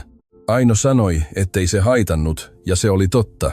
Kun hänen lentonsa kuulutettiin, hän nousi, nosti repun olalleen ja käveli portille. Hän ojensi tarkastuskorttinsa, lukija piippasi vihreää. Porttivirkailija sanoi, oikein hyvää lentoa. Ja sanoi sen sillä helpolla ja arkisella tavalla, jolla joku yksinkertaisesti tekee työnsä hyvin. Kiitos, Aino vastasi, ja käveli matkustajasiltaa pitkin, samaa kapeaa käytävää, jota pitkin hänet oli poistettu 6 kuukautta aiemmin, vain nyt vastakkaiseen suuntaan. Hän löysi paikkansa, ensimmäinen luokka, ikkunan luona. Hän asettui aloilleen ja katsoi kiitotielle. Aamu oli kirkas ja tyyni. Maahuolintahenkilökunta liikkui alhaalla sellaisten ihmisten tehokkuudella, jotka tuntevat työnsä eivätkä tarvitse kenenkään tarkkailevan heitä tehdäkseen sen. Kone työnnettiin takaisin, se rullasi kiitotielle, keräsi nopeutta ja lopulta nousi maasta, vapautuen siinä tietyssä hetkessä, jolloin kaiken paino kevenee ja kaupunki alhaalla muuttuu hetkellisesti abstraktiksi. Pienet rakennukset, tiet kuin ohuet langat, koko paikan tiheä ja monimutkainen rakenne resoluoituen korkeudesta joksikin, mikä ylhäältä katsottuna näytti rakennetun toimimaan yhdessä. Aino nojasi päänsä ikkunaa vasten ja tarkkaili kaikkea tuota. Hän ei tuntenut itseään voittajaksi. Voitto olisi ollut väärä tunne, sillä se mitä oli tapahtunut ei ollut voitto tuon sanan tavallisessa merkityksessä, se oli korjausliike. Pitkä, vaikea, yhä epätäydellinen ja todennäköisesti tarkoitettu vaatimaan jatkuvaa huomiota. Vuosien ajan ne 26 ihmistä, jotka oli aiemmin poistettu ensimmäisen luokan matkustamoista, jokaisella nimi, määränpää, voimassa oleva tarkastuskortti ja tarina, jota hän ei koskaan tulisi täysin tuntemaan. Eivät voineet tulla täysin hyvitetyksi sillä, mitä hän oli rakentanut vastaukseksi. He eivät voineet olla sitä täysin. Se, mitä hän oli rakentanut, oli parhaimmillaan syy siihen, miksi oli tullut vaikeammaksi, että seuraavaa ihmistä kohdeltaisiin samalla tavalla, vaikeammaksi, ei mahdottomaksi. Työn toisella puolella on aina lisää työtä, jonka lopetat. Ja se ei ollut pieni asia. Hän oli päättänyt kauan sitten, ettei se ole pieni asia. Se oli riittävä syy jatkaa eteenpäin. Käytäväpaikan matkustaja, vanhempi harmaatukkainen mies, jolla oli sellaista tyyntä mukavuutta, joka kuuluu ihmiselle, joka on lentänyt monia lentoja ja joka silti edelleen pitää maisemaa tarkkailemisen arvoisena, katsoi hänen ylitseen ikkunaan. Tässä on jotain, kun katsoo täältä ylhäältä alas, mies sanoi hiljaa. Ei tarkalleen puhuen Ainolle, ei tarkalleen puhuen itselleen. Kyllä, sanoi Aino. Mies nyökkäsi tyytyväisenä siihen ja palasi rauhallisesti kirjansa ääreen. Heidän alapuolellaan Helsingin viimeinen reuna liukui avoimeen maastoon, maa levittäytyen tasaisena ja jatkuvana kaikkiin suuntiin, ja kone eteni ilmassa sellaiseen varmuuteen ja kiireettömyyteen, joka kuuluu asialle, joka on rakennettu täsmälleen tätä varten. Nostamaan ihmiset yhdestä paikasta ja viemään heidät toiseen sellaisen ilman halki, joka ei kuulu kenellekään, ja on siksi kaikkien saatavilla millä tahansa korkeudella ilman ehtoja. Kaino avasi hitaasti muistikirjansa tyhjälle sivulle, otti kynänsä ja alkoi kirjoittaa. Jos he olisivat tienneet, kuka hän todellisuudessa oli, he olisivat kohdelleet häntä eri tavalla, tai niin se sanoo kaiken siitä, keitä he ovat.